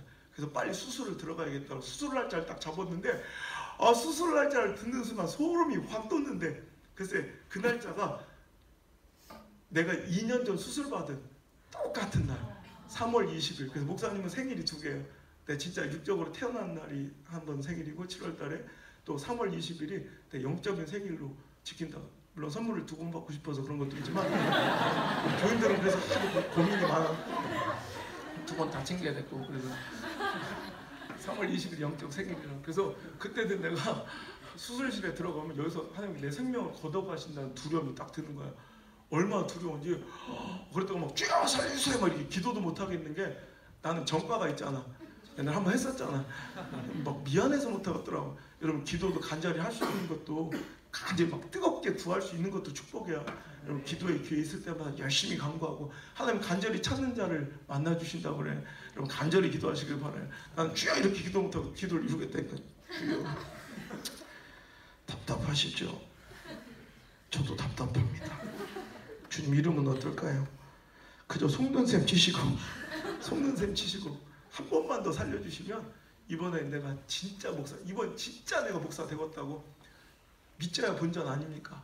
만약에 내가 이번에도 퇴원했는데 신학교 바로 안 가볼라 그때서 나를 쳐 죽여달라고 하는 기도하고, 저는 일본에서 수술을 또 받으면서 죽음을 경험해. 의학적으로는 띡, 수치상으로는 띡 죽음, 호흡도 심장도 멈췄다가 극적으로 다시 생명이 돌아오고 제2의 인생을 이렇게 보너스로 덤으로 살면서 이렇게 하나님의 시퍼렇게 살아계심을 천하만방에 드러내는 간증의 도구로 여러분 앞에 서 있는데, 그때는 이제 주의 종의 길을 가는 건 두렵지 않아. 이제 가긴 가. 내가 안 가진 않아. 가긴 갈 건데 하나님께 너무너무 짜증이 나는 거예요. 왜냐면 목사가 필요하지만 내 주변에 목사 되고 싶은 애들이 많아. 얘들처럼 쟤들이나 데려가시지 왜 나는 싫다는 사람을 막 꾸역꾸역 죽였다 살렸다 죽였다 살렸다 이러면서까지 날 왜 이렇게 싫다는 사람을 막, 나 이게 이해가 안 되는 거예요. 왜 그러시냐고. 그럼 저를 이렇게까지 데려가시면 장난으로 데려가시지 않을 거 아니냐고. 저를 이렇게 데려가시는 이유를 좀 알려달라고. 그 사명과 목적을 알려주셔야. 나는 직업으로 목사 안 합니다. 내가 밥벌이로는 목사 안 합니다. 난 지금도 그래. 제일 거지 같은 인생이 밥 벌어먹고 살라고 목회하는 인간들, 이건 가장 불행한 인생이야. 여기서 혹시 그런 인생들이 있다면, 혹시 직업으로서 혹시 괜찮아 보여서 오신 분이 있다면, 내가 보니까 해보니까 별로야. 당장 그만두기를 주의 이름으로 축복합니다. 빠를수록 좋아. 빨리 그만둬야 돼. 진짜 직업으로서 목회하는 건 인생 가장 초라하고 불행한 일이야. 하나님, 난 직업으로 밥벌이로는 하루도 하기 싫습니다. 그러니까 저를 이렇게 데려가신 이유를 알려주세요. 그 목적을 알려주시면 내가 그 이유, 목적, 그 사명을 이뤄드리는데 내 목숨을 바치겠습니다. 하나님께 매일 밤 간절히. 일본은 전임치료제라 아무도 들어와서 집안 사람들이 와서, 내 친구들이 와서 간호해주면 안 돼. 딱 그 병원 안에서 모든 걸 해준다고. 그러니까 밤새도록 그냥 끙끙 앓으면서도 계속 기도하죠. 하나님께서 어느 날 3가지 비전을 나에게 주신데, 첫 번째, 교단주의 벽을 허물어라. 두 번째, 죽어가는 침체된 한국교회 희망의 불씨가 될 것이다. 세 번째, 아직도 위로가 필요한데 백성들이 많이 그들을 위로하라. 이 3가지 비전을 심장에 받고, 지금이야 내가 미약하게나마 이런 일을 하고 있으니까 내가 이해가 되지만, 그때 당시에는 만약에 여러분이 지금 당장 그런 거대한 꿈을 줬다고 생각하면 말도 안 되잖아. 솔직히 이해가 안 되잖아. 나는 무슨 말인지 모르겠지만 하나님이 나에게 주신 사명인 건 분명하니까 내가 그 사명을 내 심장에 오롯이 새기고, 태어나자마자 주변 사람들, 교수님들 아무리 만류하고 붙들어도 다 그냥 바로 그냥 거절하고, 그 자리에서 짐 싸가지고 태어나자마자 바로 한국으로 넘어와서 이제부터는 이 사명을 위해서 살겠다. 3가지 붙들고 암만 기도해도 답이 안 나와. 뭘 어떻게 해야 될지 모르겠더라고. 신학교 이제 입학할 때 다가오는데 도저히 뭘 어떻게 해야 될지 모르겠는데 2번, 3번은 너무 어려워.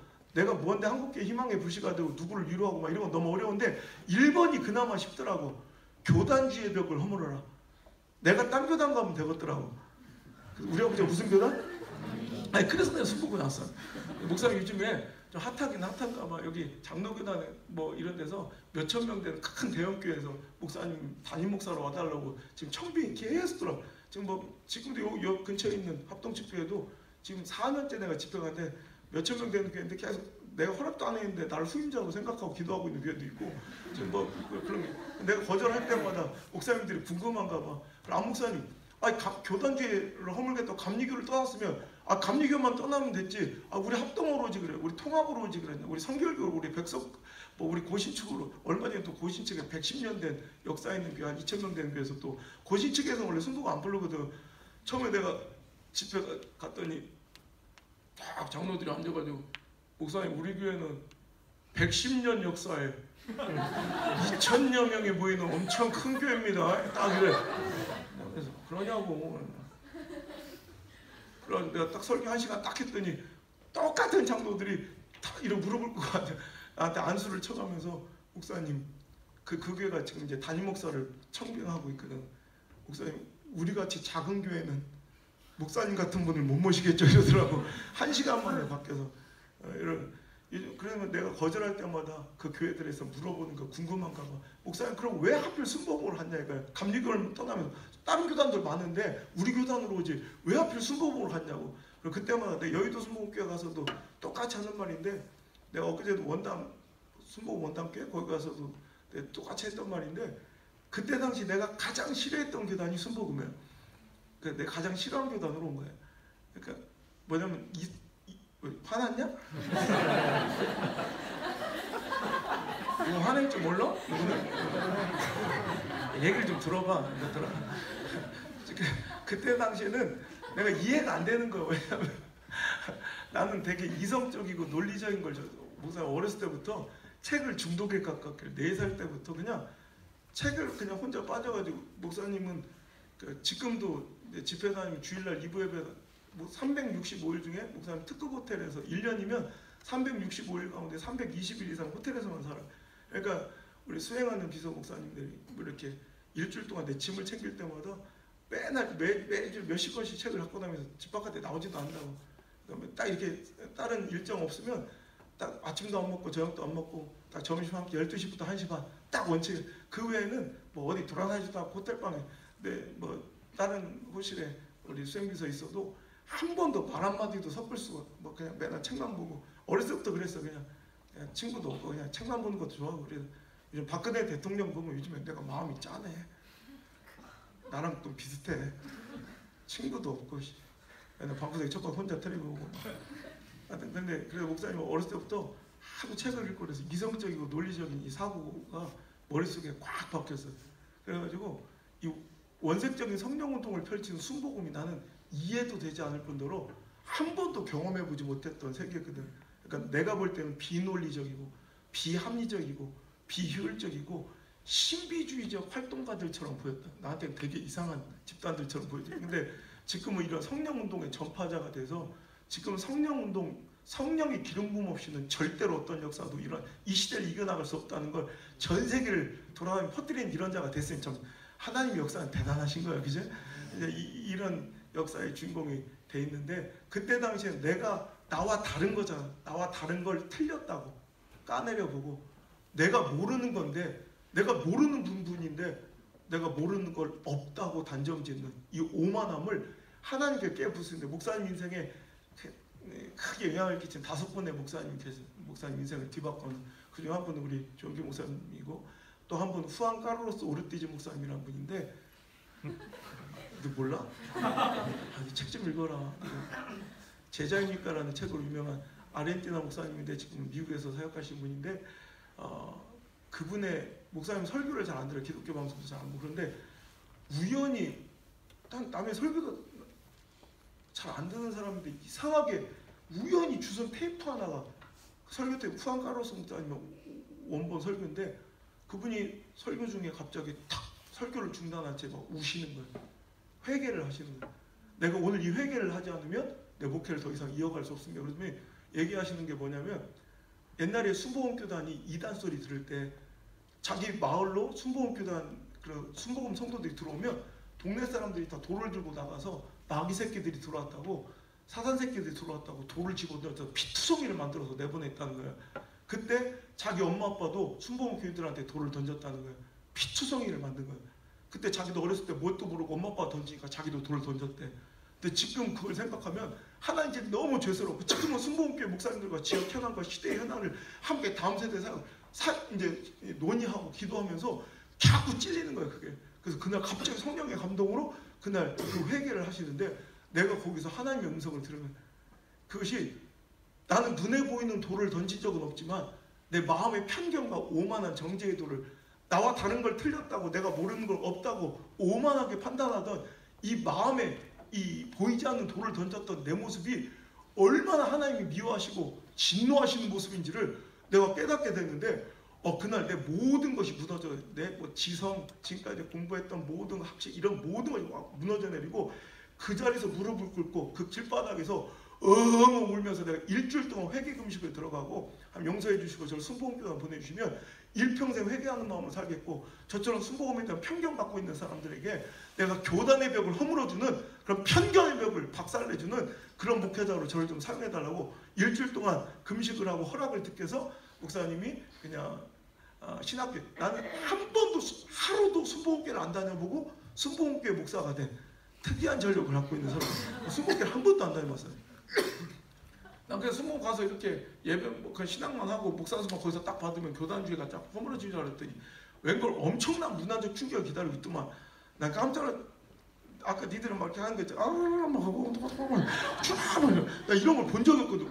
왜냐면 막 우리 아버지 굉장히 보수적인 목사님. 막 얼마 보수적이냐면 거기다 예배는 막 경건주의. 이건 막 경건이 지나치다 경직에 가까운 예배 실천이야. 지금 알아요. 아멘 하지 마. 박수 쳐봐. 가면 눈알도 굴리지 마요. 주기도문 끝날 때까지 조용한 파리 새끼 날아가는 소리까지 다 들리는 이런 조용한 교회다. 난 맨날 이렇게만 예배 드려봐서 난 당연히 예배는 다 그런 건 줄 알아. 내가 거기다 우리 아버지 또 문제가 뭐냐면 보수적이고 경건한 데다가 우리 아버지 고향이 충남 서천이요. 충남 서천 알아? 거기 유달스럽게 말이 느려. 그 바닷가 마을인데 우리 아버지는 나하고 잘하고 목회를 다 충청도에서만 해요. 충청도. 그러니까 너무 느려. 나 우리 아버지 찬송가가 원래 맞는 찬송가인 줄 알았어. 우리 아버지 박자가 정박자인 줄 알았어.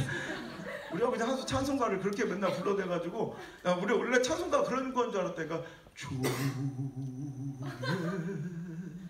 도요 이러면서 우리 교회 한 300명 성도들과 요 한 소절이면 눈인사가 다 끝나. 이렇게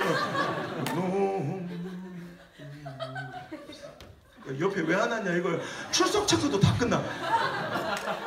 찬송가 한 절을 부르면서 참 많은 일을 해나가시는 목사님.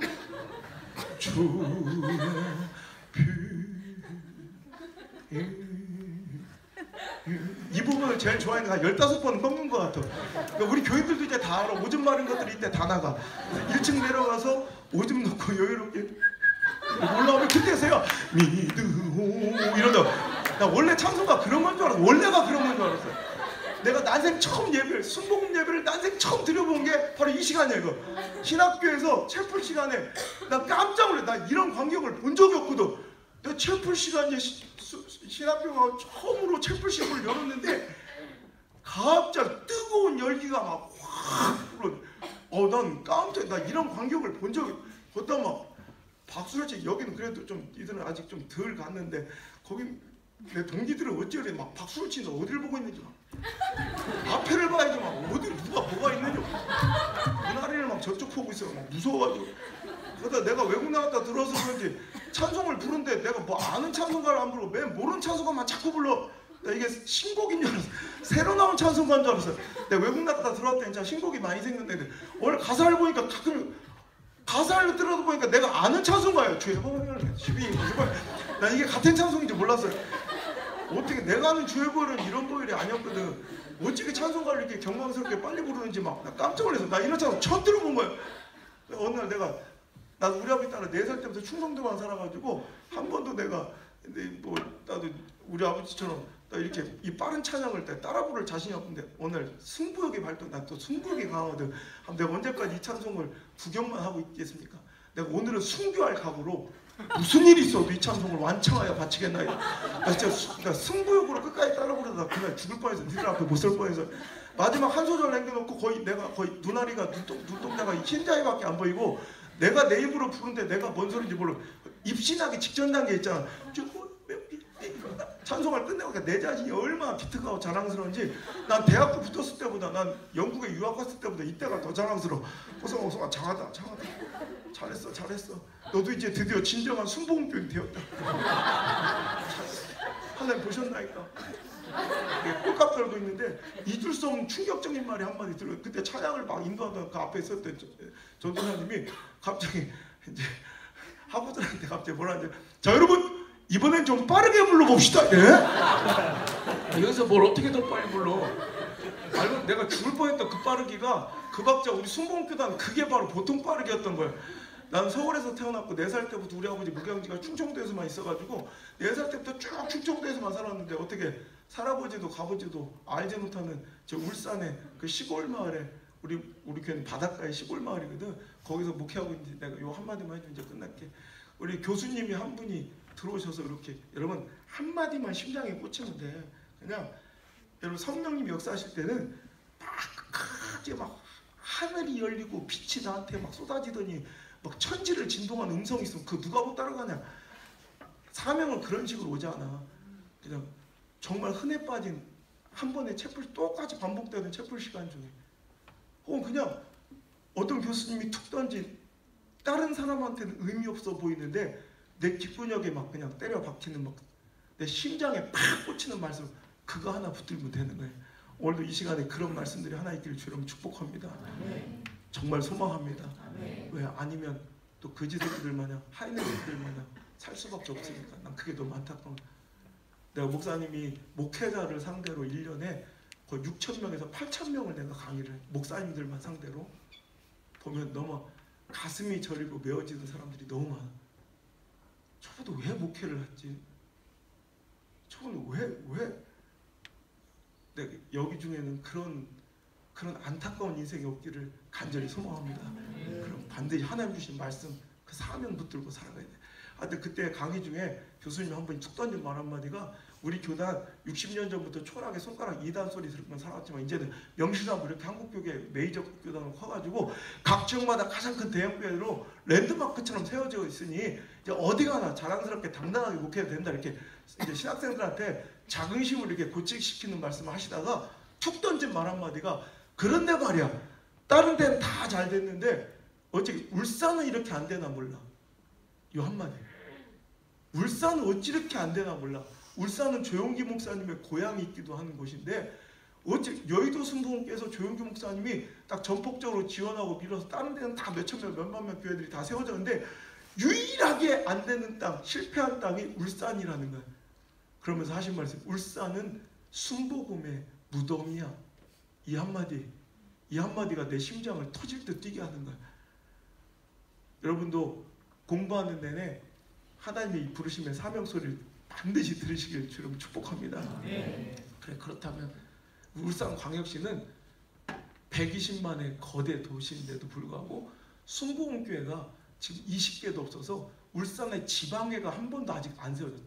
천지 창조 이래 지금 단 한 번도 울산이란 이런 광역도시 안에 순복음의 지방회가 아직도 한 번도 안 생겨졌을 정도로 다른 인천광역시, 대전광역시 이런 데는 뭐 광주광역시 이런 데는 뭐 50개, 80개, 뭐 40개, 100개 이 정도 소속된 교회 지방회가 3, 4개 이상 이렇게 다 나오는데 울산은 20개, 최소한이 20개 교회가 아직 없었던 거야. 그 정도로 열악한. 그러니까 35년 전에 여의도 순복음께서 조용기 목사님이 교회 2개를 합병해가지고 500명 성도를 아예 모아주고 건축까지 싹 해가지고 맡긴 교회가 다른 교회들은 그렇게 좀 만 명, 몇천 명으로 다 붕괴했는데 그 교회가 30여 년 지나면서 오히려 200명으로 줄어있을 정도로 그나마 그게 울산광역시 전체에서 가장 큰 순복음교회, 가장 큰 순복음교회.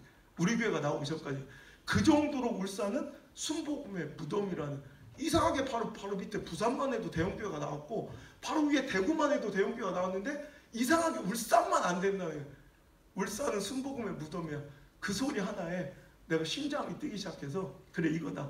내가 어차피 하나님의 살아계심을 증명하는데 내 인생을 바치기로 했는데 그렇다면 내가 순복음교단 왔으니 어영부영 살다가지 말고 이왕이면 누구도 가지 않는 가장 어렵고 힘든 곳 찾아가서 내가 우리 하나님 아직도 시퍼렇게 살아 역사하시는 거 이거 증명하며 살아보고 싶다. 그 마음에 요 강의 그 수업 끝나자마자 바로 총회관에 전화를 해서, 원래 시간 지나면 또 변질되거든 사람 마음이. 딱 그 수업 강의 끝나자마자 바로 총회관에 전화해서 내가 신대원 1학년생인데요 바로 개척을 할 거 아니 우리 교단 가장 어렵고 힘든 것 하나만 찍어주시되 이왕이면 누구도 순복음교를 아직 세우지 못했던 순복음의 미답지였으면 좋겠습니다. 가장 어렵고 힘든 거 하나만 찍어달랬더니 장난 전화인 줄 알고 끊더라고. 근데 재차 전화해가지고 내 소속을 밝히고 내가 장난 아니니까 가장 어렵고 힘든 거 하나만 찍어달랬더니 몇 주 만에 연락이 온 게 울산에 온양이라는 시골 마을로 내려가라는 거예요. 나 온양이면 온천인 줄 알았지. 울산에 온양이란 바닷가 마을이 있어요. 알아? 우리나라에서 해가 가장 먼저 떠오르는 곳이 어딘지 알아 혹시? 우리 한반도 안에서 가장 해가 먼저 떠오르는 곳. 눈치는 있어가지고 어떤 온양이 아니고. 니들은 저기 신령과 진정으로 막 성경만 봐? 학교 끝나면 집에 안 가? 수도원이야 여기? 책 좀 읽고 막 그래. 우리 간절곶이라고 혹시 들어가? 간절곶? 그건 호미곶이지만 너도 기도 많이 해야겠다. 너하고 너 둘이 금식 들어가. 하여튼 간절곶이라고 세계에서 가장 큰 우체통, 이게 소망 우체통이라고 이렇게 바닷가 앞에 옛날 1박 2일을 이렇게 찾아가고 그랬던 뭐 거기가 우리 동네인데 그 바닷가 마을에 있는 입구 마을이 우리 동네인데 그 시골 마을로 그냥 무작정 내려가라는 그 하나님의 사인을 듣고 여러분의 인생은 뭘로 결정돼? 여러분도 뭐 계획들이 있을 거 아니에요. 여러분의 삶의 일정들, 스케줄이 있을 거고 여러분 인생의 다음 스텝을 결정하는 뭔가 근거들이 있을 거 아니에요. 여러분의 삶을 움직이는 동력이 있을 거 아니에요. 여러분의 어떤 선택과 결정의 고려의 대상에 그 마지막 끝자락에 있는 최종 권위가 있을 거 아니에요. 그게 뭔지를 잘 떠올려야 돼요. 우린 일반적으로 내 인생의 다음 스텝을 결정하거나 내 앞날을 결정하고 진로를 선택할 때 대우, 처지, 상황, 가능성, 확률, 통계, 감정, 관계, 유익, 형편, 꼬라지. 야, 내가 웬만하면 내가 어휘력이 안 딸리거든? 야, 근데 여기 와서 또 어휘력이 웬만하면 아멘을 해주는데 니들은 그냥 지긋지긋하다. 우리가 일반적으로 내 인생을 결정할 때 가능성, 확률, 통계, 상황, 처지, 형편, 감정, 관계 이런 거 따라가잖아 대부분, 그치? 근데 목사님 그런 거 없어. 딱 하나. 목사님이 그 길을 걸어간 딱 한 가지 이유는 하나님의 콜링, 하나님의 부르심에 그 벌떡벌떡 뛰기 시작한 그 사명의 심장소리, 그 사명의 심장소리 하나 나침반 삼아서 그냥 무작정 모든 거 정리해서 그 길로 바로 그냥 모든 거 정리해서 내려간 게 벌써 14년 전이네. 내 나이 30살에 울산광역시 울주군 온양읍 운하리 44-3번지 밭대기 80평 모아뒀던 돈으로 사가지고 아무도 없는데 총각전도사에 신대원 1학년생 때 그냥 아무것도 없이 그냥 혼자 내려가서 거기서 무릎 꿇고 하나님 제가 왔습니다. 이제 저를 들어 이 시대에 하나님 시퍼렇게 살아계신 게 증명되게 하시고 침체되고 죽어가는 이 시대에 큰 충격을 주고 시대를 깨우는 쪽으로 사용해 주옵소서. 그 자리에서 혼자 무릎 꿇고 목사님 총각으로 갔기 때문에 뭐 아무도 없지 혼자 내려가서 신대원 서울로 일주일에 매번 올라오면서 등짐을 지고 혼자 그냥 건축을 시작하는 등짐을 지고 목사님 할 수 있는 맨날 공부만 해봤지 뭐 등짐 조박했어. 근데 1년 동안 등짐을 져서 48평짜리 예배당 단층 건물 하나를 지고 시작한 이제 개척이 이제 그때 처음 번째 건축을 최초로 해본 거지 30살에. 그리고 나서 그 교회가 꽉 차가지고 더 이상 앉을 자리가 없어서 또 건축하고 또 건축하고 또 건축하고 또 건축하고 여러분 목회 개척한 11년 만에 5번 건축을 마치고 2년에 한 번씩 도저히 앉을 자리가 없어서 건축해서 그 지역에 복음이 들어온 지 110년 역사가 됐는데 110년 기독교 역사상 아무도 뛰어넘지 못했던 한계를 우리 교회가 10년 만에 모든 기록을 다 갈아치우고 가장 큰 교회로 성장하고 부흥해서 우리 교회뿐만이 아니라 죽어가는 한국교회 이제 안 된다고 침체되고 절망하는 시대를 깨우는 그런 귀한 통로로 목사님 교회가 또 목사님 목회가 사용되고 있습니다. 하나님께서 오늘 제가 원래 학부 강의 같은 거 절대 안 가는데 난생 처음 와봤는데 솔직히 두려운 마음도 있었어. 솔직히 어떤 애들일까 생각은 있을까. 오히려 어떤 신학교 갔을 때보다 내가 우리 수행하는 우리 비서한테 내가 야 그래도 애들이 되게 순수해 보여서 좋다.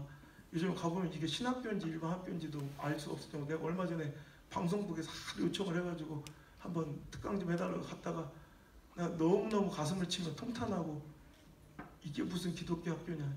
내가 막 울면서 왔던 적이 있는데 시대의 아픔으로 여기 보니까 소망이 생기네. 생긴 건 별론데 참 사명의 이글거린 눈빛들이 그래도 뭔가 순수하게 하나님 쫓는 그 마음들이 보여서 너무 고맙네.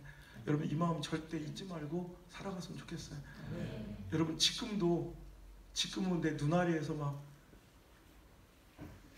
정말 하나님께서 주신 그 열정과 그 막 진짜 그 눈알에 그 빛이 레이저처럼 뿜어져 나와도 내 사명의 심장이 막 터질 듯 막 배 바깥으로 나와도 펄펄 뛰어도 여러분 진짜 목회 현장 필드로 나가면 온갖 상처와 상황들, 형편과 진두르는 이런 환경들, 사람의 배신감과 상처들로 인해서 그 심장투가 점점 잦아들 거고 눈알의 빛이 사라지기 시작하거든. 그렇다면 거꾸로 생각하면 지금 시작하는 이 순간마저도 눈알에 빛이 없고 사명의 심장 소리가 들리지 않는다면 그럼 빨리 그만두는 게 맞는 거예요. 아니면 여기서 완전히 박살나 깨어져서 다시 정말 여러분이 어느 곳을 가든 하나님의 그 심장 터질 듯한 하나님의 그 뛰는 심장, 사명의 심장 소리가 들리게 다시 변화되든 그런 자들이 되면 하나님께서 무엇을 하든 어딜 가든 하나님께 역사하시는 거룩한 종들, 큰 종들로 여러분 세우실 줄 믿습니다. 오늘 제가 그 시골에 논길을 이렇게 걷고 있었어. 얼마 전에 이렇게 근데 내 자신이 너무 웃긴 거야. 내가 나를 보고 너무 웃었어. 왜냐하면 내가 이렇게 살고 있는 게 너무 웃긴 거야. 내가 어쩌다 경상도에 와서 살고 있지. 난 내가 경상도에 살 거라. 혹시 여기 경상도에서 온 사람 있어? 경상도? 너 어디요? 부산 어디? 금정구. 금정도. 금정순 목교 다녀? 네. 그렇구나. 우선 거기 2번 갔었는데. 그래 봤어? 못 아니요. 봤어? 네. 이제 교회를 잘 다녀 임마. 얼마 전에 김문우 목사님 만났더니 그러대. 난 여기는 해당되지 않는 얘기라고 믿고 싶은데 김문우 목사님 넌 알지? 김문우 목사님. 김문우 목사 몰라? 포동교회 몰라? 예. 어머 이 새끼. 김문우 목사님 만났더니 그러대. 목사 요즘에 비참해. 왜요? 요즘 신학교에 신학생들 유행어가 야 너 교회 좀 나가라래. 야 너 교회 좀 나가라. 여기는 해당되지 않는 혹시 또 그런 거 아니야? 네, 목사님께 물어본다. 목사님도 알지도 못하겠지만 하여튼 그래. 여러분 그 본질이 중요한 거예요. 그래서 오늘 내가 경상도에 살고 있는 게 너무 웃긴 거예요. 거기다가 내가 이 시골 마을에 살고 있는 게 더 웃긴 거예요. 내가 어떻게 내가 시골 살게 생겼나 봐라. 나는 저기 면세점 냄새, 공항 면세점 알지? 공항 면세점 냄새를 1년에 4번은 맡아야 사는 사람이고 백화점 1층 냄새 알아? 천국의 향기. 백화점 1층 가면 나는 냄새 있잖아. 그걸 한 달에 3번 이상은 맡아야 사는 사람인데 그 막 시골 마을에 들어가니까 막 돌아버리겠는 거야. 근데 내가 시골에 살고 있는 게 너무 웃긴 거야. 거기다 내 목사가 돼 있는 게 더 웃긴 거야. 내가 어쩌다 나는 목사 안 되려고 하나님께 1,000번째를 올리며 청소년 시기를 낳던 사람인데 난 목사 안 되겠다. 거기다 또 내 목사가 되면 당연히 우리 아버지가 감리교 다니니까 난 감리교 목사가 될 줄 알았더니 순복음교회 목사가 돼 있는 게 난 더 웃기잖아. 너무 웃긴 거야. 거기다 또 나는 이렇게 돌아다니는 것도 싫어하고 막 어디 폐쇄적이고 뭐 이런 사람이 전 세계를 돌아다니고 말씀을 전하는 사람이 됐다는 게 너 오늘도 집에 난 바로 불쌍 가가지고 또 바로 저녁집에 씻을 시간도 없이 바로 저녁집에 또 들어가야 되는데 이게 너무 웃긴 거예요. 거기다 제일 내가 놀랬던 게 어느 날 이렇게 잠자다 딱 보면 옆에 작은 여자가 부산 여자야. 나 깜짝 놀랐어요. 내가 부산 여자랑 결혼한 거예요. 처음 봐서. 그 쪽팔리게 선이 뭐야 선이. 내 인생에 난 선이라는 단어는 나는 절대로 없어. 왜냐면 난 되게 이 로망이 있었고 어렸을 때부터 결혼에 대한 환상이 있었어. 나는 그래서 인위적으로 짜맞추는 만남을 싫어해가지고 난 대학교 다닐 때 여러분 저 대학교 다닐 때 소개팅도 안 했어. 미팅도 한 번도 안 해봤다. 왜냐면 인위적으로 짜맞추는 이게 너무 싫어가지고 그래서 나는 내가 꿈꾸던 만남은 왜 이런 거 있지?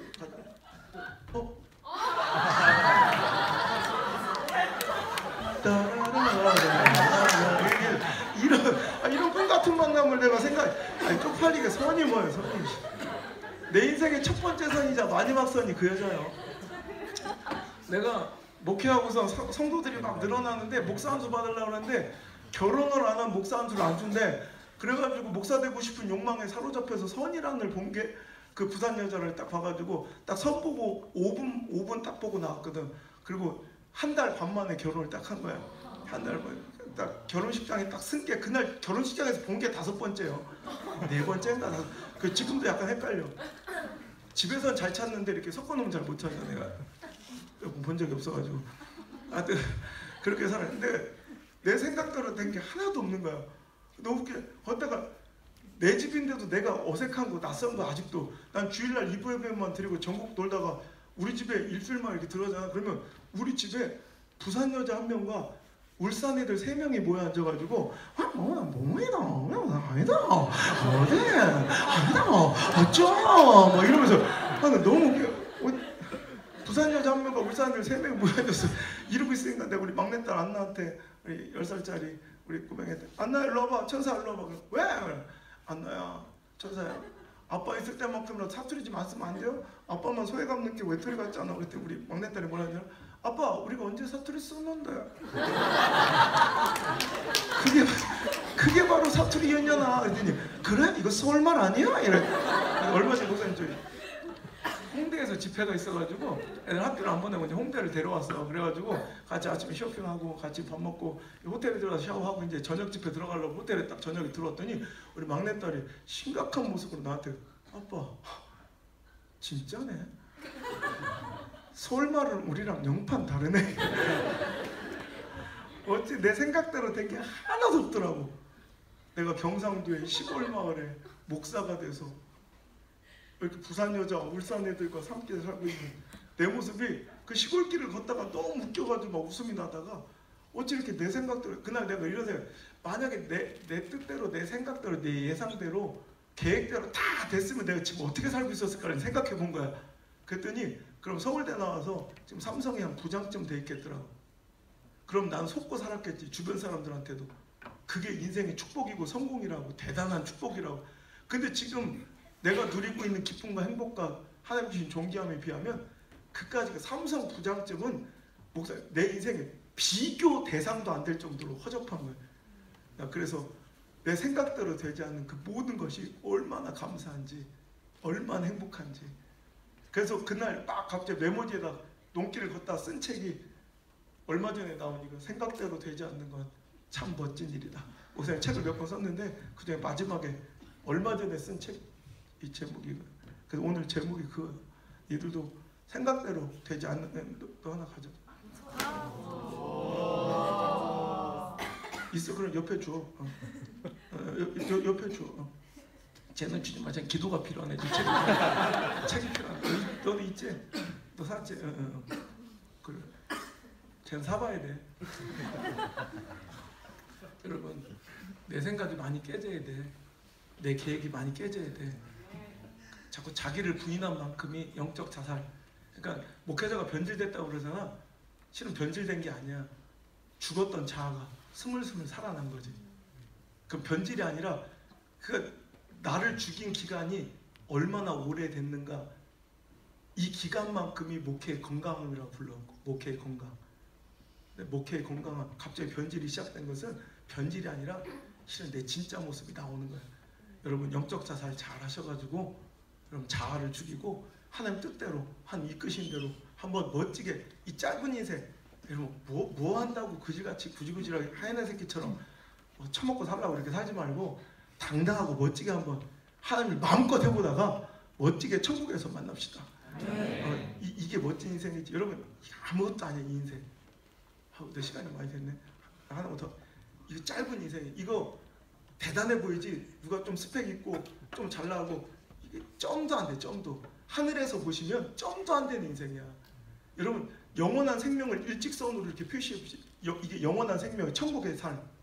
이걸 뭐 이렇게 도식화할 수 없겠지만, 자 이게 이 천국의 삶을, 영생의 삶을 이렇게 일직선으로 그려본다면 이 땅에 100년, 끼키야 100년 더 넘게 살 수 있는 사람 있어요 여기? 뭐 억지로 죽으라는 얘기는 아니에요. 뭐 더 살아도 되는데 끼키야 100년이요. 그지? 이 100년의 인생, 자 이게 영생이라면 이 땅의 삶은 어느 정도 될까? 예, 너처럼 점잖게 점도 안 될 걸? 내 생각에는 점! 이 정도 돼. 요 정도 사는 거야. 이건희로 살아도 점이고 저 길바닥에 노숙자로 살아도 점이요. 얼마 전에 또 충주에 백석집 교회 하는 교회 집회 갔더니 그 교회 여자 집사 이름이 노숙자야. 어째 아버지는 자기 딸 이름을 노숙자로 줬는지 어쩐지 울 타이밍이 아닌데 이 얘기를 하는데 막 울더라고. 왜 그래? 했더니 제 이름이 노숙자야 말이야. 그럼 이건희로 살아도 점밖에 안 되는 인생, 노숙자로 살아도 점밖에 안 되는 인생, 이런 것이 우리 인생의 진짜 기쁨이 아니라 하나님 사명대로 팍 한번 멋지게 그냥 확 불태우고 여러분 하늘나라 갈 수 있는 멋진 종들이 여기서 많이 나오기를 주 여러분 축복합니다. 우리 우리 기도할 시간, 통성 기도 해야 돼? 그럼 한 5분 정도, 몇 분까지? 50분까지 우리 한번 간절히. 야 내가 너한테 명령 받으니까 좀 그렇다 야. 아무것도 아닌 놈이. 주 여러분 크게 세모쳐 그러고 우리 한번 하나님 나를 사용해 주옵소서. 목사님이요 이 자리에 이렇게 설 수 있었던 이유가 딱 1시간 그냥 우리나라 유명한 목사님들이 막 오셔가지고 어떤 세미나를 했는데 목사님 세미나를 영 안 가. 태어나서 한 번도 안 가. 우리 교회 부흥회도 한 번도 안 해봤어. 근데 그날 이상하게 딱 하루 성령님 뭔가 이끄셔서 나를 부르시는 거야. 갔더니 그때 장경동 목사님, 뭐 김문우 목사님, 저희 일산의 주성민 목사님, 꽃도상교회 김종준 목사 이런 분들이 와가지고 우리 하나님 살아계시다고 막 하면서 자기 교회 10,000명 된 이야기, 30,000명 된 이야기 막 이런 얘기 하시는데 이상하게 그날 내가 그게 믿어지는 거야. 그럼 내가 막 울면서 그랬다. 하나님 시퍼렇게 살아계신 이야기를 언제까지 저들의 이야기로 내가 들어야 합니까? 책에서 읽은 이야기로 봐야 합니까? 이제 나를 좀 사용해 주세요. 내 인생을 통해 하나님 시퍼렇게 살아계신 거 천왕만방에 증명하게 도와주세요. 그 하루의 기도가 목사님 인생 한 번에 뒤집어놔서 이렇게 세계 하루도 안 쉬고 이렇게 말씀을 전해야 되는, 몇 년치가 집회가 밀릴 정도로 말씀을 전해야 되는 사람으로 하는데 붙들어 주셔요. 오늘 여러분도 그런 날이 될 수가 있어요. 목사님께서는 2012년 4월 2일 그날이 나한테 그런 운명적인 날이었지만 여러분 2018년 오늘이 며칠? 11월 9일 오늘이 여러분 인생의 뒤집어진 날로 기억되기를 원합니다. 단 한 사람이라도 좋은 주여 나를 사용하셔서 이 시대 하나님 시퍼렇게 살아계심이 드러나게 도와주옵소서. 나를 불러주옵소서. 사명의 심장소리로 살아가게 도와주옵소서. 간절히 주의 이름을 부르며 기도합니다. 주여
언제든지 상황과 형편 따라, 세상의 기준으로 확률과 가능성 따라, 대우와 조건 따라 하얀나 새끼들처럼 살지 않게 하시고, 젊은 사자의 심장을 가지고 원래 하나님의 주시는 사명과 신령한 복을 향하여 걸어가는 거룩한 젊은 사자들, 우리 선지생도들이 다 될 수 있도록 인도하여 주옵소서. 하나님의 시퍼렇게 살아계심이 남의 이야기를 통해, 책에서 읽은 이야기를 통해 설교되지 않게 하시고, 저들의 삶을 통해 전언되고 간증되는 거룩한 종들이 될 수 있도록 주여 이 시간 붙잡아 주옵소서. 주여 저희를 사명으로 붙들어 주셔서 주여 이제 저희들의 발바닥으로 받는 모든 땅이 하나님의 지경의 영토로 확장되게 하시고, 주여 저희들의 입술을 통해 오늘도 시대의 골리앗을 박살내고, 봐라 우리 하나님 시퍼렇게 살아계신다 선포하는 거룩한 간증의 입술들이 터져나오게 놓아 주옵소서. 주여 일찍이 저들을 불러주시고 하나님의 종으로 간택하여 주시니 감사합니다. 어영부영 꾸역꾸역 살아가지 않게 하시고, 직업으로 밥벌이로서 살아가지 않게 하시고, 오늘도 거룩한 아버지 하나님의 제사장으로 시대를 살리는 사모이 같은 아버지 이 시대의 거룩한 희망의 빛으로 저희들 잘 사용될 수 있도록 인도하여 주옵소서. 언제나 저희들의 사역 현장에 고열의 비밀인내가 마르지 않게 하시고, 십자가의 감격의 눈물이 마르지 않는 겸손하고 행복한 인생, 감사한 신앙이 되게 하여 주옵소서.